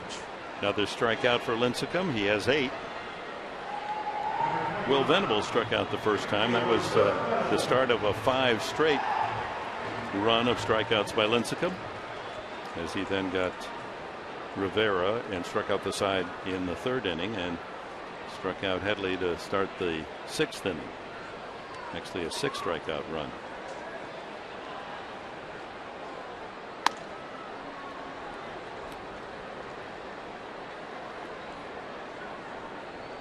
"13 outs, 8 of them strikeouts."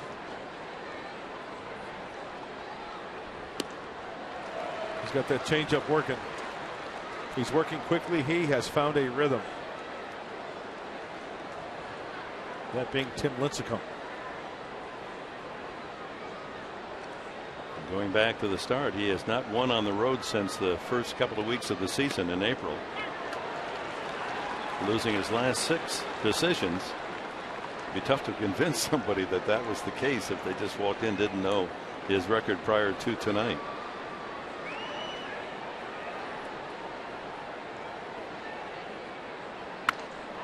Ground ball, belt. Lincecum covers. 2 away.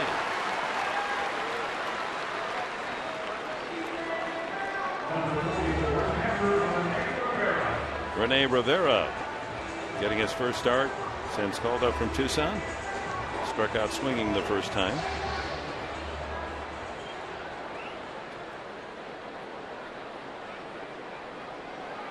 I'm sure Rene hasn't faced pitching like this in the AAA or AA or in his minor leagues past. Well, if you've never faced Lincecum, it must be a nightmare. Yeah. I mean, there's no one that pitches quite like him. And he apparently has his very best stuff tonight. Fastball high. Now you think about why he was a Cy Young Award winner 2 years back to back. The stuff you see now, plus the fastball was 95, 96, not 90.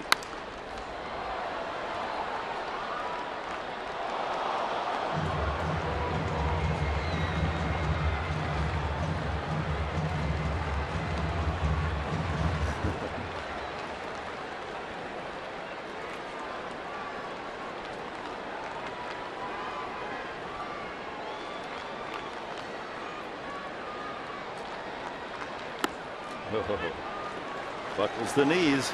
1-2.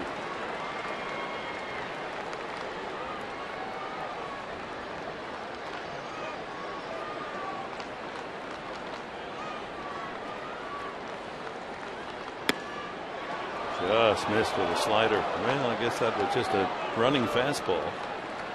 You can see the movement even on his fastball. Just cut a little bit, a little cut fastball at 90. And a ground ball to short. Crawford handles that with ease. Another 1-2-3 inning, and through 5 innings, Tim Lincecum has a no-hitter alive.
What a 1-2 punch for the San Francisco Giants tonight. Buster Posey and Pablo Sandoval.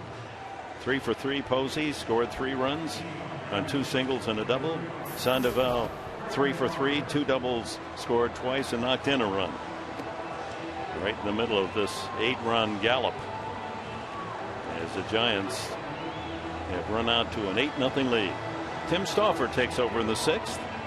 So Volquez 5 innings, 8 runs, all earned, 9 hits, 1 walk, 6 strikeouts. So a rough one for Edson Volquez and a rough one last night for Tim Stauffer, who gets another chance as on the double switch. Logan Forsythe will go and play right field. And he'll hit 9th and lead off the bottom half of the 6th inning. Put the pitcher in the 7th spot in the batting order. Timmy pitched 2/3 of an inning last night, 3 hits, 3 runs, a couple of walks, and 2 strikeouts. So a chance for Tim Stauffer to bounce back and put a good inning or 2 up there on the board. Brandon Crawford leads off, takes strike 1. Crawford, Lincecum, and Blanco in the top of the 6th inning. Final game of this series tomorrow at 1 o'clock, 12:30 here on Fox Sports San Diego. Eric Stoltz, Barry Zito.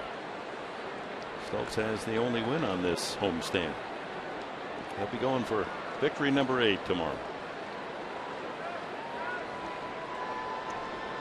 A near sellout tonight here at Petco. Ground ball left side. Took a funny hop off the edge of the grass, but Cabrera stays with it. 1 away. Good start for Tim Stauffer to get that feel and get a grounder for out number 1 here in the 6th. Lincecum grounded out and worked Volquez for a leadoff walk in the last inning, and that set the table for the 4-run explosion. Big blow, the bases loaded triple. Hunter Pence.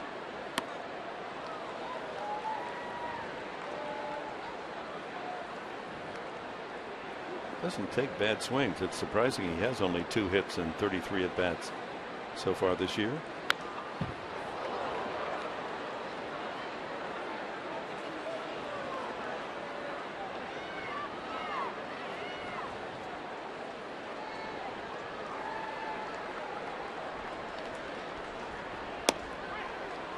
Take strike 3. Hey, coming up this Tuesday, it's going to be awesome. The date, July 16th, baseball's greatest stars gather in the most exciting city in the world for the biggest event of the summer. Baseball's Midsummer Classic returns to New York with a home field advantage for the World Series on the line. It's the 2013 Major League Baseball All-Star Game, live from New York City, Tuesday, only on Fox. 4:30 p.m. here on the West Coast, the best coast. All-Star action Tuesday night. Well, Tuesday afternoon for us. Blanco, the leadoff man, with the bases empty, 2 out. He has struck out twice and was out trying to bunt against Volquez. All the run production activity from the middle of the lineup. Posey, Sandoval, Pence, and Belt. No one else in the lineup with a hit. But that doesn't matter when Posey gets 3 out of 3. Sandoval 3 for 3. Pence, a ground ball to drive in a run and a 3-run triple, and Belt a 2-run homer and an RBI single. All 9 hits in those 4 batters. Pablo feeling good. Ground ball, foul, shagged down by Alonso.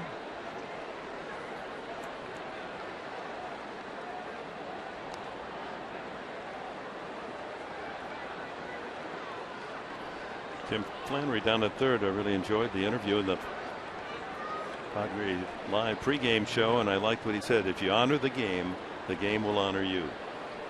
Now that says, and that's the passion and the way in which he embraces his love for the game. Stauffer, good inning. Retires the side in order with a couple of strikeouts. But it's 8-0 Giants.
Oh, as we go to the freeze cam, brought to you by Frost Brewed Coors Light.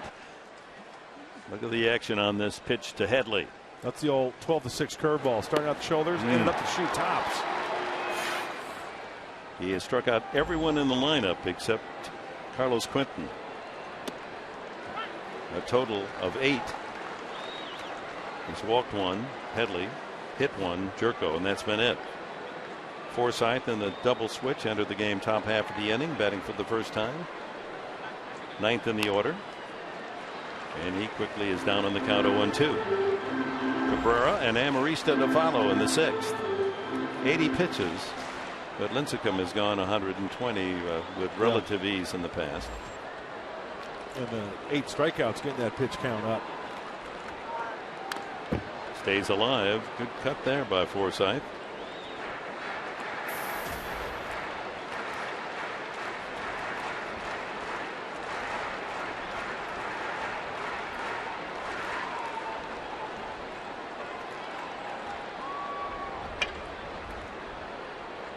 Swing and a miss, and Forsythe joins company. Another strikeout, number 9. Playing with the high fastball in a little bit. If you look at over the course of the year, Lincecum has struck out as many as 11. That was the last time out against the Mets. Yet didn't get a winning decision. Yep. Cabrera has grounded the first and struck out. Recent no-nos.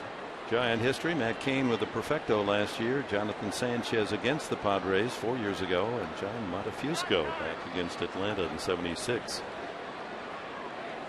A little early to talk no-hitter, but there has nothing but zeros up there for Lincecum so far.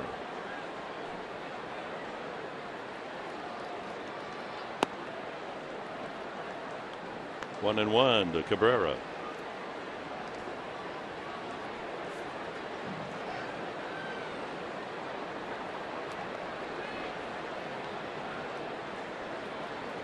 See, the season began on April 1st, right? His last road win was on April 3rd. Hard to believe. That was at Los Angeles against the Dodgers. He lost 2-1 here to the Padres April 26th.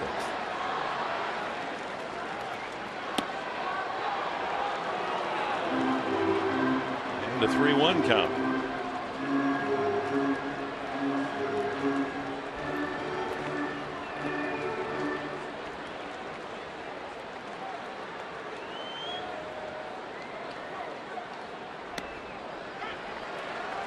Hit me fastball for 3-2.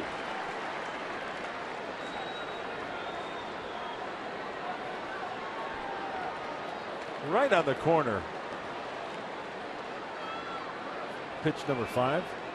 Keeping it down, trying to keep it down and in and away. Fastball in. Too high, and Cabrera becomes the third Padre base runner. Second walk. One out to Alexi Amarista.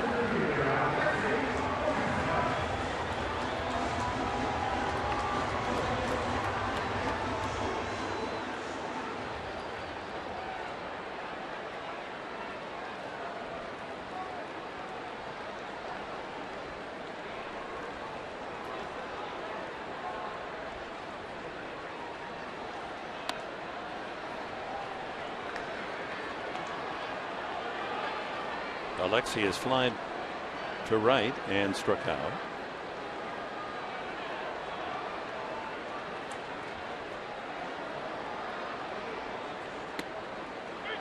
Inside corner. Oh, he's not pitching like a pitcher that's had a 4-game losing streak. Well, this is the Lincecum that you just dreaded to see in years past. And remember, we talked about it in our open about how pitchers like Volquez and Lincecum can turn it around. Just which one were you going to get tonight? One off target to Amarista, 2-1.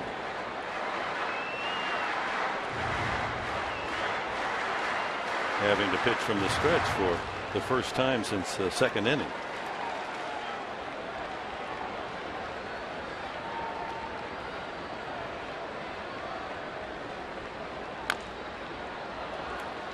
And the count levels at 2-2. Well, tomorrow, Barry Zito, Eric Stoltz, pair of left-handers. Stoltz 7-7, and Zito went to high school here in San Diego. University High is 4-6, but the last 7 starts for Zito, he's 0-3, 5.82 ERA.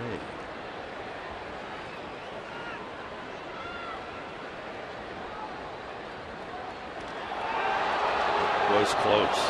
Cabrera was definitely leaning towards second base. Not a very big lead. Well, got him in between steps. Yeah. See him shuffling them off there, and his feet were actually off the ground. Diving towards the outfield part of the bag. Nice snap tag there by Brandon Belt. Once again, after walking Cabrera, now is gone 3-2 to Amarista. Chase Headley on deck.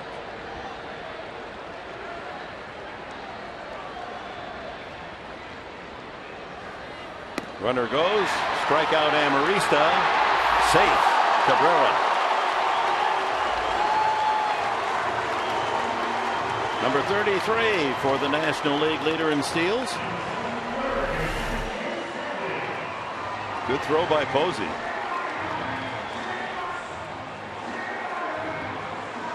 Just a little high, and Cabrera had his hand in the bag when he was tagged on the backside. Oh, his right arm, left arm got caught underneath him. My goodness. 10 strikeouts now for Lincecum. And Headley with a chance to get the Padres on the board here. He's walked and struck out.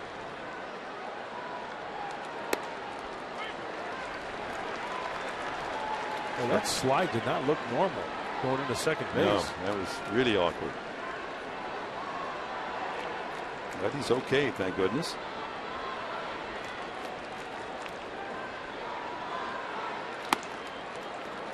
One and one. Ball at the top of the strike zone, but eagle eye Headley takes it for a ball. 1-1. So back-to-back fastballs to Chase Headley here. See if he goes soft here with either that changeup or curveball. Curveball, it gets away from Posey, and advancing to third is Cabrera. Good stop by Sandoval, or the Padres would get a run. He had to block that low throw from Posey. Wild pitch. So a walk, a steal, and a wild pitch. The Padres have their first man at third base. Well, that was that changeup. It just creeps up the right wrist. Left wrist to the glove side of Buster Posey. I'm surprised he actually threw that ball. So 2-1 to Headley.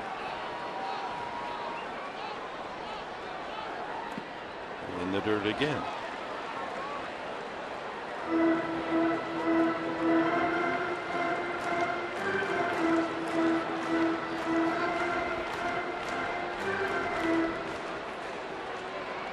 This is the first 10 strikeout game for Lincecum, who has a ton of them in 2 years. And a walk, the second of the inning. Headley has walked twice tonight. 3 walks total from Lincecum. So first and third. Dave Righetti's going to go out, the pitching coach, and talk with Lincecum. Probably just to calm him down a little bit. He's got an 8-run lead. Last thing you want to do is put men on with a free ticket here. This copyrighted telecast is presented by authority of the San Diego Padres and may not be reproduced or retransmitted in any form, and the accounts and descriptions of this game may not be disseminated without the express written consent of the San Diego Padres. In case you're wondering, the all-time high in strikeouts for Lincecum, 15 back in 2009. His high this year was in his last outing, as Mark has already indicated, 11 strikeouts against the Mets. 10 tonight, as we have activity. Jeremy Affeldt, the left-hander, as Lincecum about to deliver his 100th pitch. Here's the only man he hasn't struck out, Quinton. Fly to left, grounded to third. Starts him with a curveball.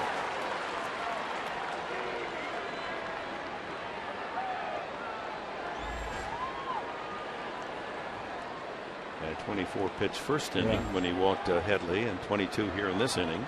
A couple of walks and a couple of strikeouts.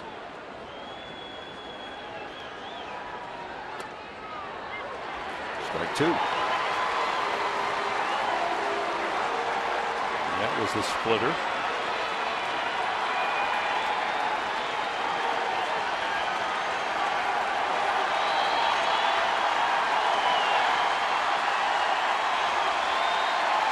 Fans are starting to sense this could be something special tonight. Already is if you're a Giant fan with those 8 big runs up there, but the fact that Lincecum has not allowed a hit.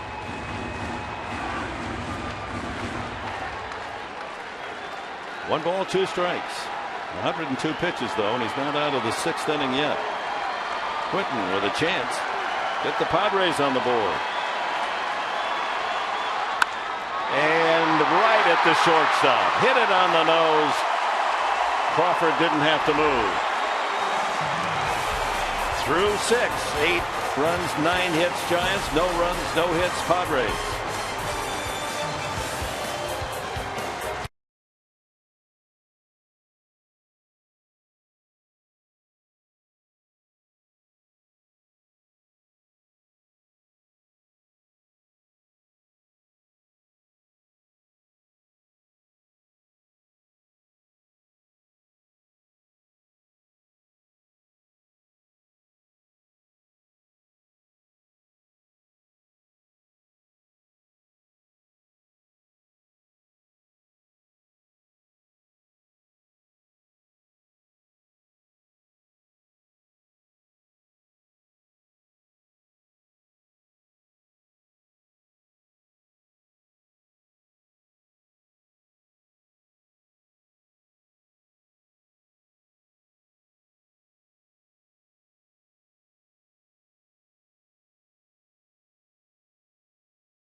From the Giants offense, Mark, has to be Tim Lincecum. Yeah, and he struggled on the road previously, but he feels very comfortable on this mound. The last start in San Diego felt very comfortable, but tonight had a good changeup, good breaking ball early in the game. Still has not allowed a hit, but it looks like his pitch count might bite him here shortly. When we see in the post-game show, we're going to talk all about his night, everything the Padres are able to do from this point forward. You're going to hear from the manager, Buddy Black, and we'll take you for a look around Major League Baseball, particularly what's going on in the West.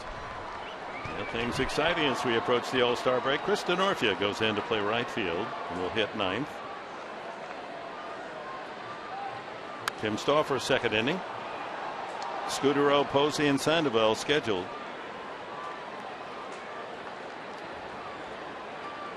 Well, this is the 13th of the month, and the Padres have lost 13 of 14. So number 13, DeNorfia in right field. Maybe that'll get the numbers swinging the other way. Chopper to third. Headley throws out Scudero. 1 out here in the 7th. 4 straight retired by Stauffer. And here they come. Posey, Sandoval, Pence, and Belt. They've done all the damage.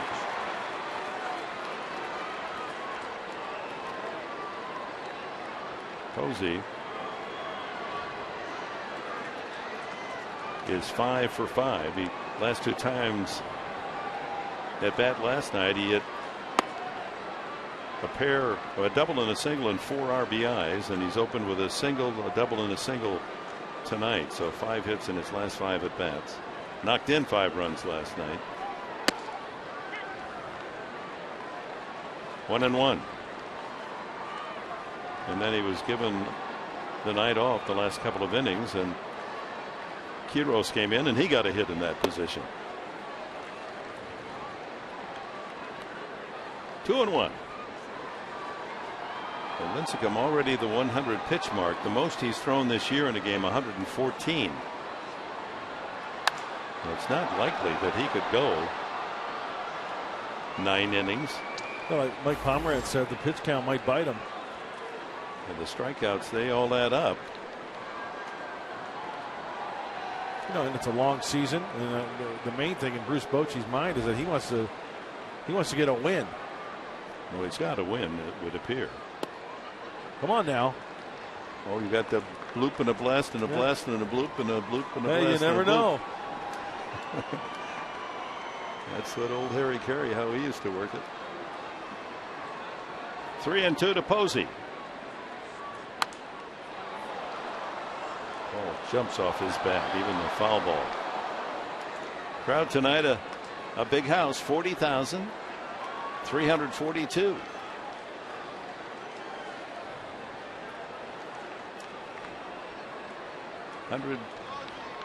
And 14,000 for the first 3 games. Drive to right center. DeNorfia gets there in time. They finally deny Posey. He hit it hard, but DeNorfia played it just right.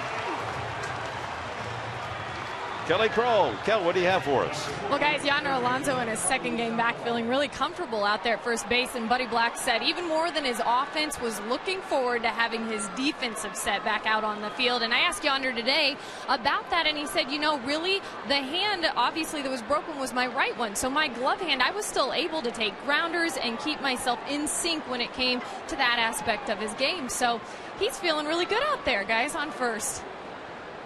Well, as much as you can feel good down 8-0, and his improvement on defense, we saw that right from the start of spring training. Every game he seemed to get better.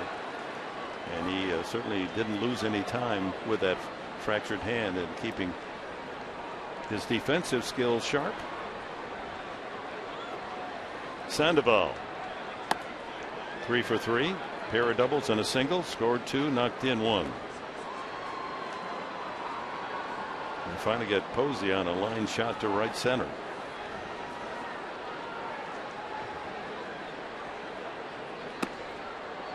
Two and 1.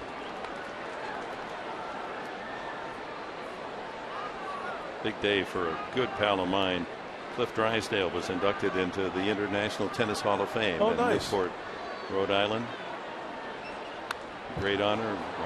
Tina Hingis was one of the other inductees, but Drysdale, who was one of the original outstanding players that helped the game to go from amateur to professional, and out of South Africa, and had a chance to really we roomed together at Wimbledon. Yeah, I was going to ask about that. What a good guy! I think how lucky was I? Don Drysdale and Cliff Drysdale, 2 Drysdales. Swing and a miss, and Stauffer an impressive 2 innings, 6 up, 6 down. Padres come up in the 7th, looking for their first hit.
brought to you by Sequan, real friendly and real close.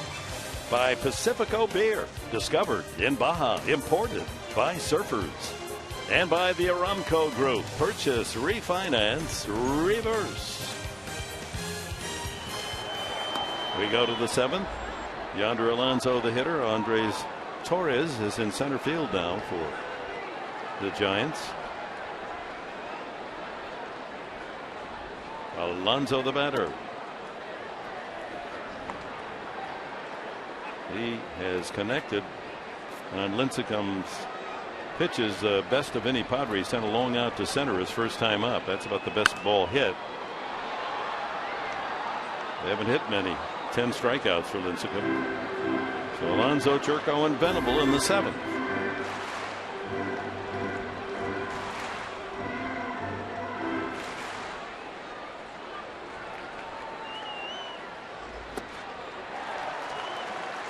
Two and two. Arizona has taken the lead against Milwaukee 5-4 in the 7th. Jesus Guzman apparently is going to get a chance to hit against Lincecum. Foul back.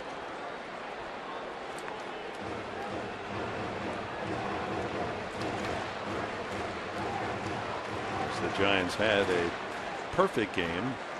The only ever thrown in Giant history, New York or San Francisco. Last year, Matt Cain. As Alonso goes down swinging, 11 strikeouts.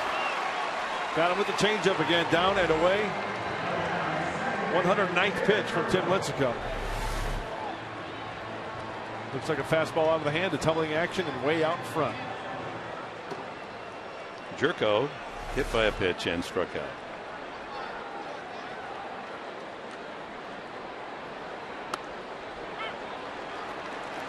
Slow curveball at 73.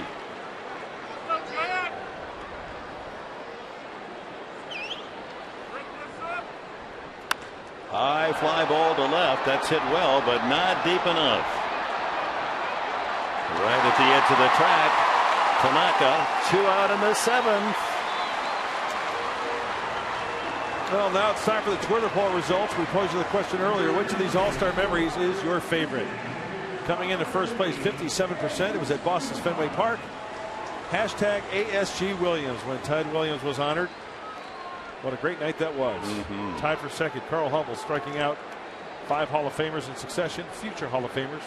And Cal Ripken at 17%. And Fred Lynn's grand slam off of Adley Hammaker, rounding it out with 9%.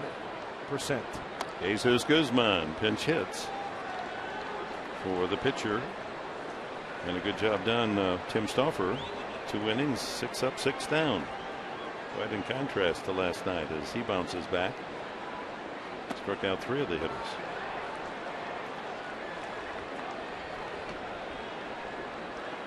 So Torres coming into the game in this inning in center field, and Blanco, that was Blanco going back to make the catch on that ball by Jerko. As they got their best defenders in. That ball's right over the bag. It's going to take a great throw by Sandoval, and he makes the play. Tim Lincecum has a no-hitter alive through 7. And this one looked like it might be a base hit, but Sandoval with the arm. Oh, my.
away from the All-Star break. A number of the Padres have big plans, but in my opinion, the best story of them all, Joe Thatcher.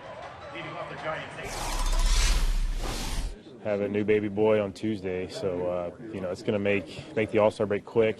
Not get much rest, but obviously it's an exciting time, and it's we got family coming in, so it'll be hectic, but it's a blessing.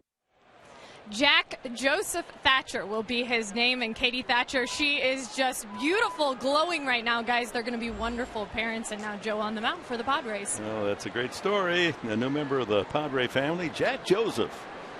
Yeah, I wonder if he'll be a left-hander. I wonder if they'll call him JJ for short. We'll have to ask Joe about that, but congratulations to the Thatchers. Kokomo JJ. Once again, Joe Thatcher, the giver of life. Hunter Pence, then Brandon Belt.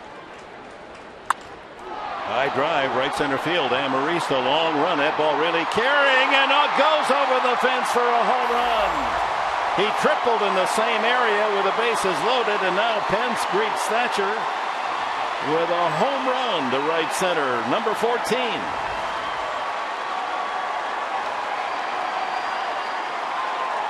A 5 RBI night for Hunter Pence as Buster Posey knocked in 5 last night.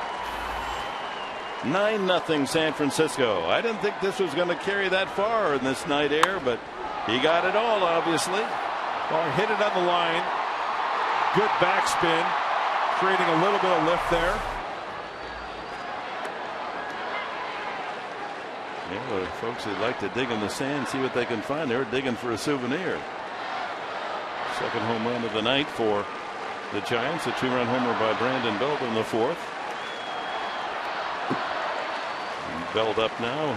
Home run and a single, 3 RBIs. 10 runs last night, 9 tonight for the Giants. But that isn't the focus of these fans at Petco Park. Whether Padre fan or Giant fan or just came out to see a good ball game at a great baseball park, there's the story on the bottom line. Tim Lincecum is 6 outs away from pitching immortality. Swing and a miss, and Belt goes down, 1 away. Brings up Torres, batting in the 7th spot.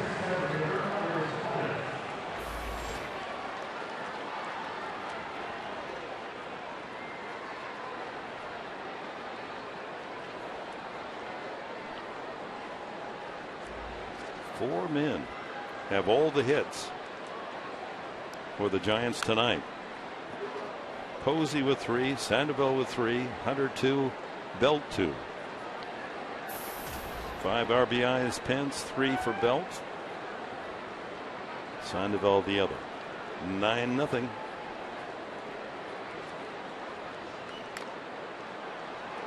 Two strikes now on Torres. We talk about pitchers getting wiggle room, breathing room, right, to make mistakes. Well, no mistakes tonight for Tim Lincecum, but the odd thing is that last 10 starts for Tim Lincecum, he's only received 12 runs of support. The outpouring of love tonight for the veteran right-hander. Now the question is, he's thrown 114 pitches. That matches his high for the year. 2 innings to go. Well, you got the All-Star break coming up. That's a consideration to let him go, right? A little extra rest. Thatcher strikes out Torres after the home run. He fans Belt and Torres. Here's Crawford. Bruce Bochy might be thinking, hey, I'll let you go if you can get 6 straight outs. Hey, congratulations. If he allows a base runner, he might go to the pen, right? If he allows a base hit.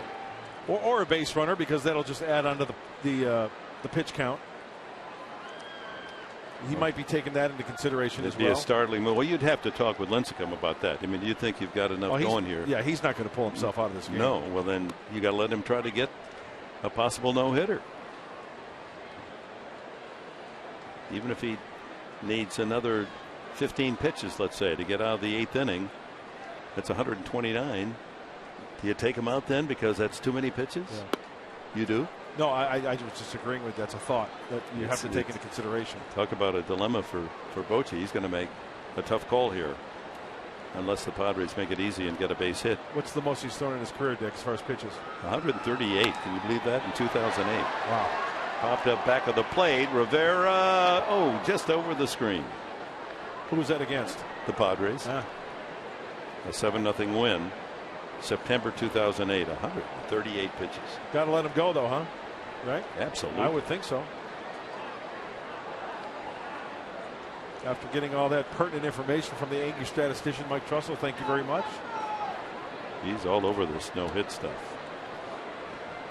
1-2. It's fouled out of play.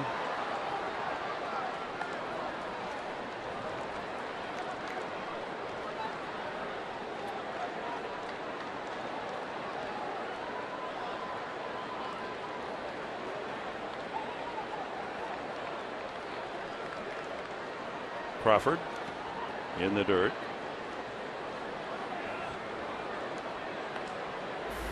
He struck out, fouled out, and grounded out. You look at the history of the Giants and the names of the no-hit pitchers, and it's a lesson in baseball history. Swing and a miss by Crawford. So after giving up the home run to Hunter Pence, Joe Thatcher strikes out the side. Here come the Padres, bottom of the 8th.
Mossy Toyota.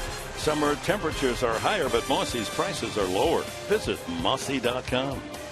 By Petco, where the healthy pets go. And by your San Diego County Lexus dealer, who invites you to test drive a luxurious Lexus automobile today. Rene Rivera, first pitch strike from Lincecum. Breaking ball. Rivera, DeNorfia, wearing number 13 now, and Cabrera in the 8th.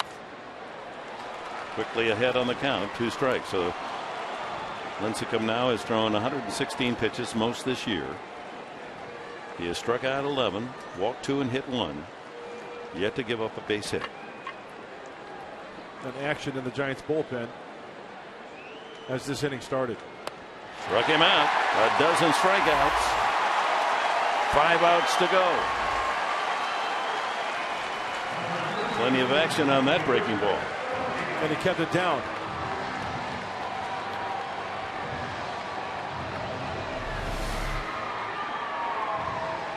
Not much you can do with that pitch there, with that action, that arm action. As you mentioned earlier, there's something about 13. This is the 13th day of the year 2013, and the Padres have lost 13-14, and now here's number 13, Chris DeNorfia, batting with 1 out in the 8th. Late umpire Wagner got the worst of that one.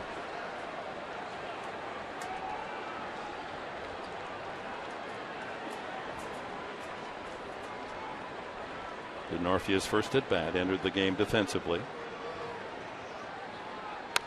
Ground ball. Sandoval in the hole to cut it off. 4 outs to go.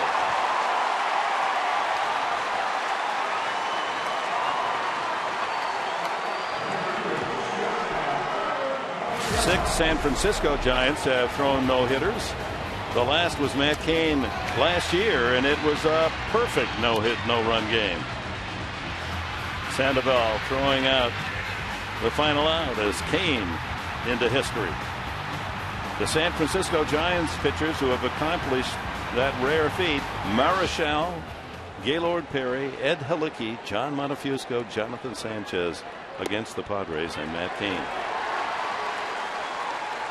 You go back in New York Giant history: Christy Mathewson, Rube Marquardt, Carl Hubble, Hall of Famers. Cabrera, strike one on him. He struck out, walked, and grounded out.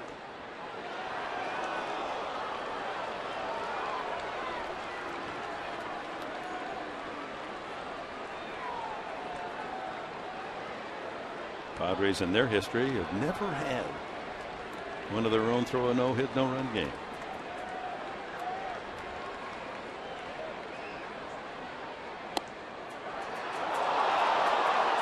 Two and one.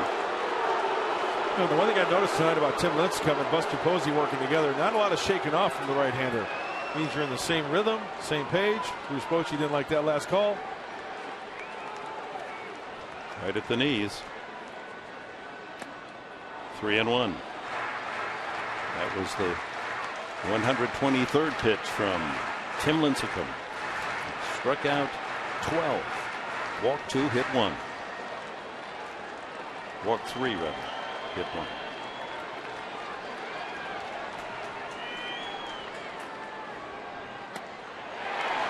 Look at that, going to the off-speed pitch, 3 and 1.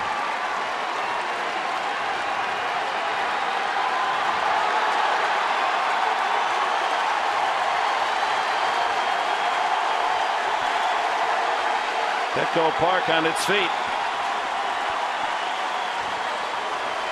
40,342 treated to a magnificent pitching performance from this 29-year-old right-hander, Tim Lincecum. Full count. Ball 4.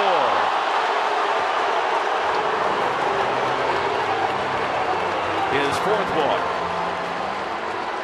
And to the full credit of Mark Wagner, he's not caught up in the emotion and drama of this effort by Lincecum. He's going to call a strike a strike. Yeah, that's a legitimate ball. That's off the plate. What with the curveball and missed. Alexei Amarista struck out twice and flied out. High strike.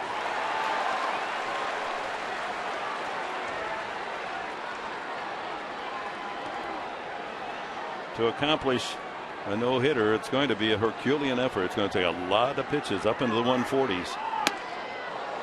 1 and 1.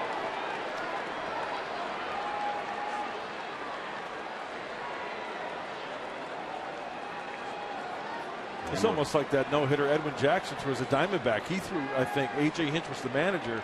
He threw into the 130s, 140s for that no-hitter in Tampa. Threw the fastball by Amarista, 1 and 2.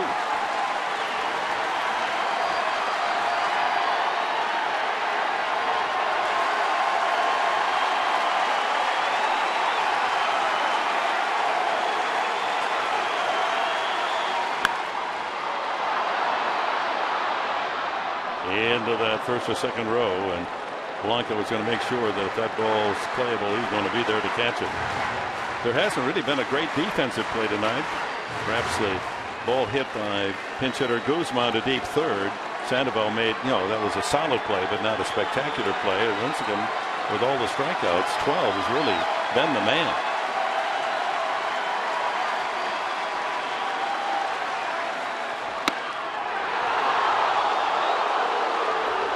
Wagner's He's not going to provide any gift strikes.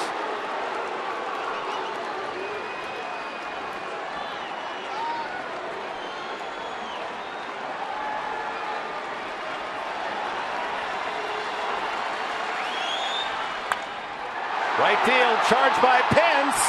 He caught it! Oh my, there's the defensive play. The no-hitter still alive with an inning to go.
He's got it studied, a World War II veteran. And this crowd on the edge. And they'll watch Tim Lincecum bat as he stays in the game, obviously, and gets a standing ovation for what he has accomplished so far. 8 innings of no-hit ball. He's walked 4 and hit 1. And he's 3 outs away from joining an illustrious list of rare pitchers who have accomplished a no-hit, no-run game. Looking ahead to the Padre 9th inning, it'll be Headley, Quinton, Alonso standing in the way. Lincecum has struck out, grounded out, and walked. As Brad Brock comes in to pitch the 9th, and first ball swinging and a long high drive by Lincecum, caught by Amarista in left center. He'll get another standing ovation as he jogs back to the third base dugout.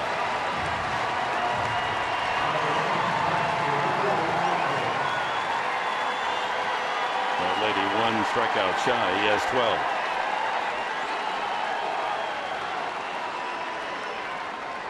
Leadoff hitter Blanco struck out 3 times, tried to bunt unsuccessfully. 0 for 4 tonight.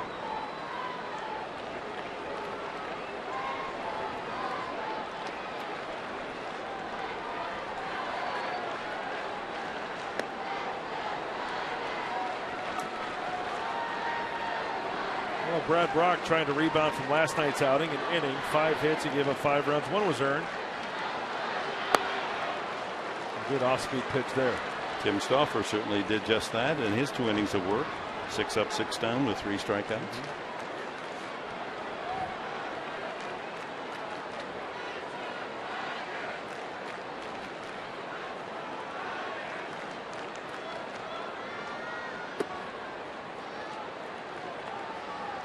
This inning comparable to the big show where you have the warm-up act. And then the star is going to come out in the bottom of the 9th. 2-2.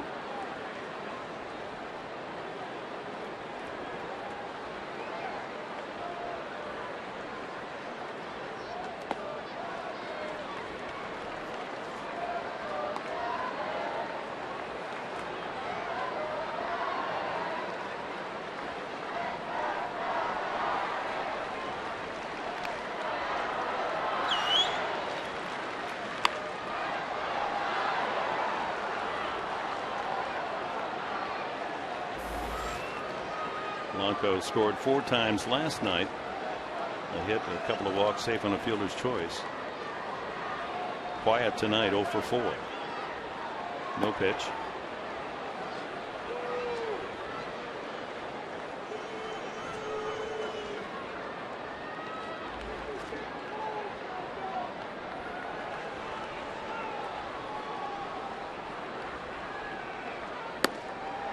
Struck him out. 2 away. Lincecum. Normally in these situations, they leave him well alone. Let him sit alone. No one going near him. At least to talk to him or pat him on the back. Bad luck. 2 outs. Scudero 0 for 4. Takes a strike.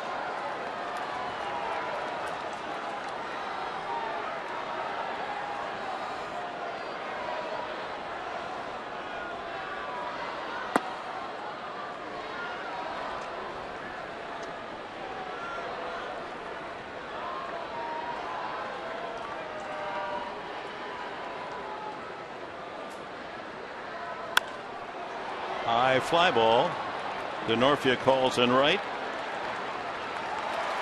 That's it for the Giants in the 9th inning. Tim Lincecum, Renton, Washington, University of Washington, San Francisco Giants about to take the field.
First time up, sent Gregor Blanco the track. Line drive by Quentin, but right to Brandon Crawford. Guzman deep to third. Sandoval makes the backhand play and a great throw.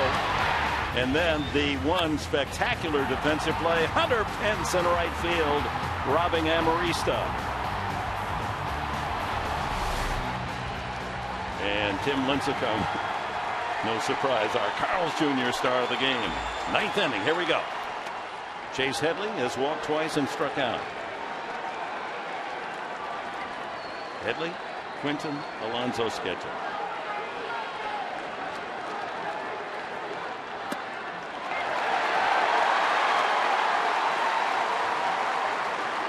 There has never been a no-hit, no-run game pitched here at Petco. This is the 10th season.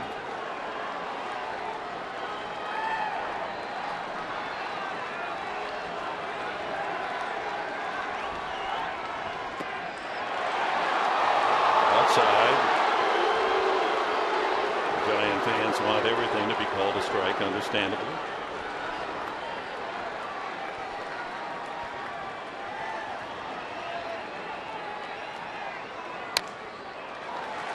Two and two to Headley.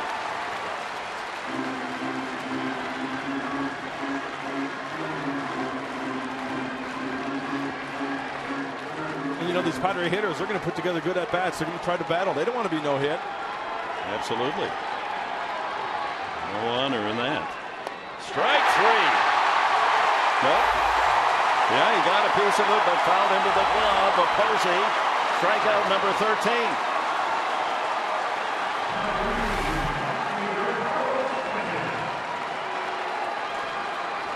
Posey just dropped the ball, and that made it a confusing play. Yeah, no foul tip. He didn't catch it. You got to complete the out by tagging the runner. That's what Posey did there. Headley did not run.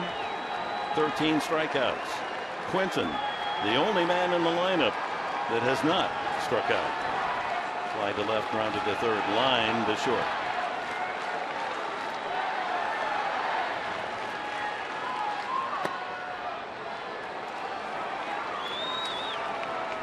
Well, that was the 137th pitch for Tim Lincecum back in 2010. Edwin Jackson, as an Arizona Diamondback, no-hit the Tampa Bay Rays. He threw 149 in that no-hitter. Check swing foul. And that was Lincecum's 138th pitch. That matches the most throws in any game he's pitched in the big leagues.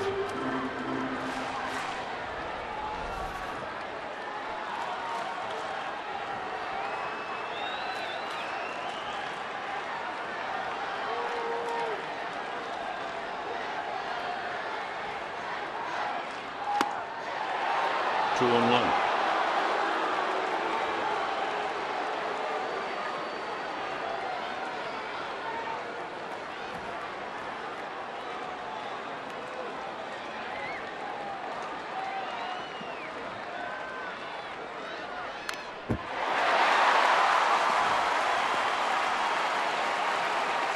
Lincecum, lowest hit effort, 9 innings, 2 hits allowed.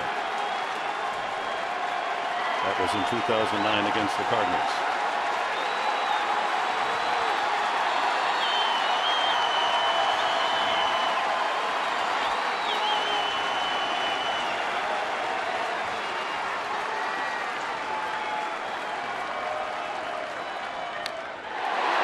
Foul.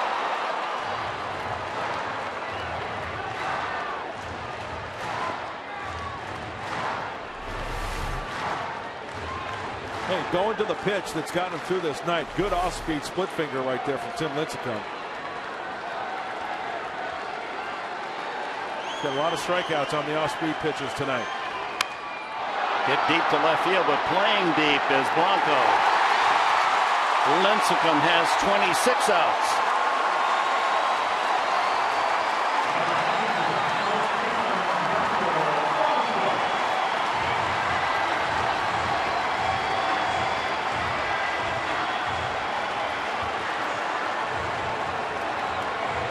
Yonder Alonso stands in the way of a no-hit, no-run game for Lincecum.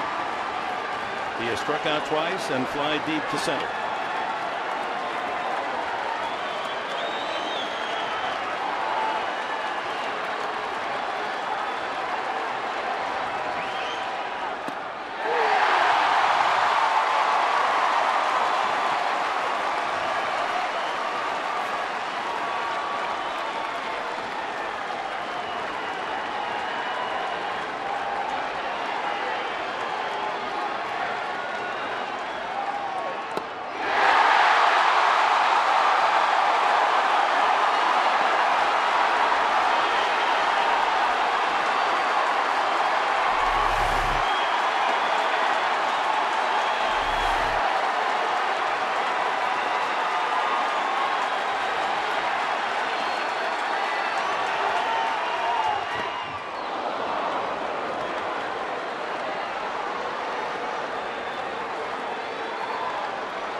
348th pitch, Tim Lincecum has joined the no-hit heroes.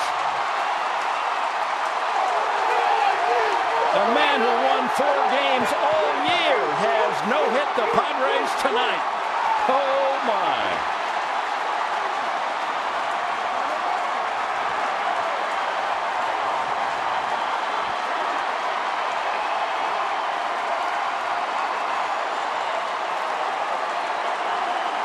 $40,342 fans have seen the first no-hitter pitched here at Petco Park.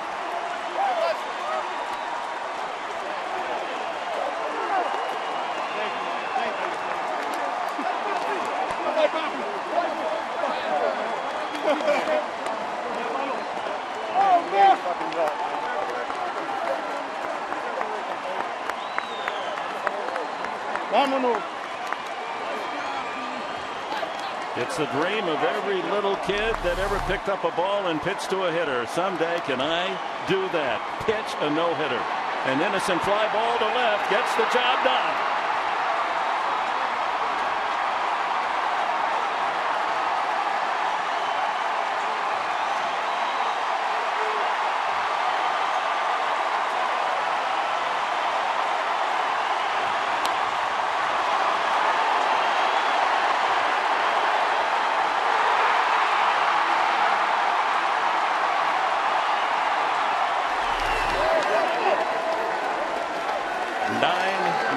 Giants on the no-hitter, Tim Lincecum.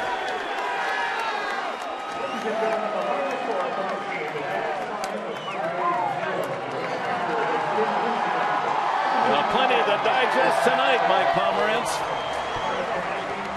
Yes, this marks a 3-18 record now in the last 21 games for the Padres. They drop one to Tim Lincecum and the Giants. You're going to hear from Tim when we come back. Also, Buddy Black and a trip around the majors.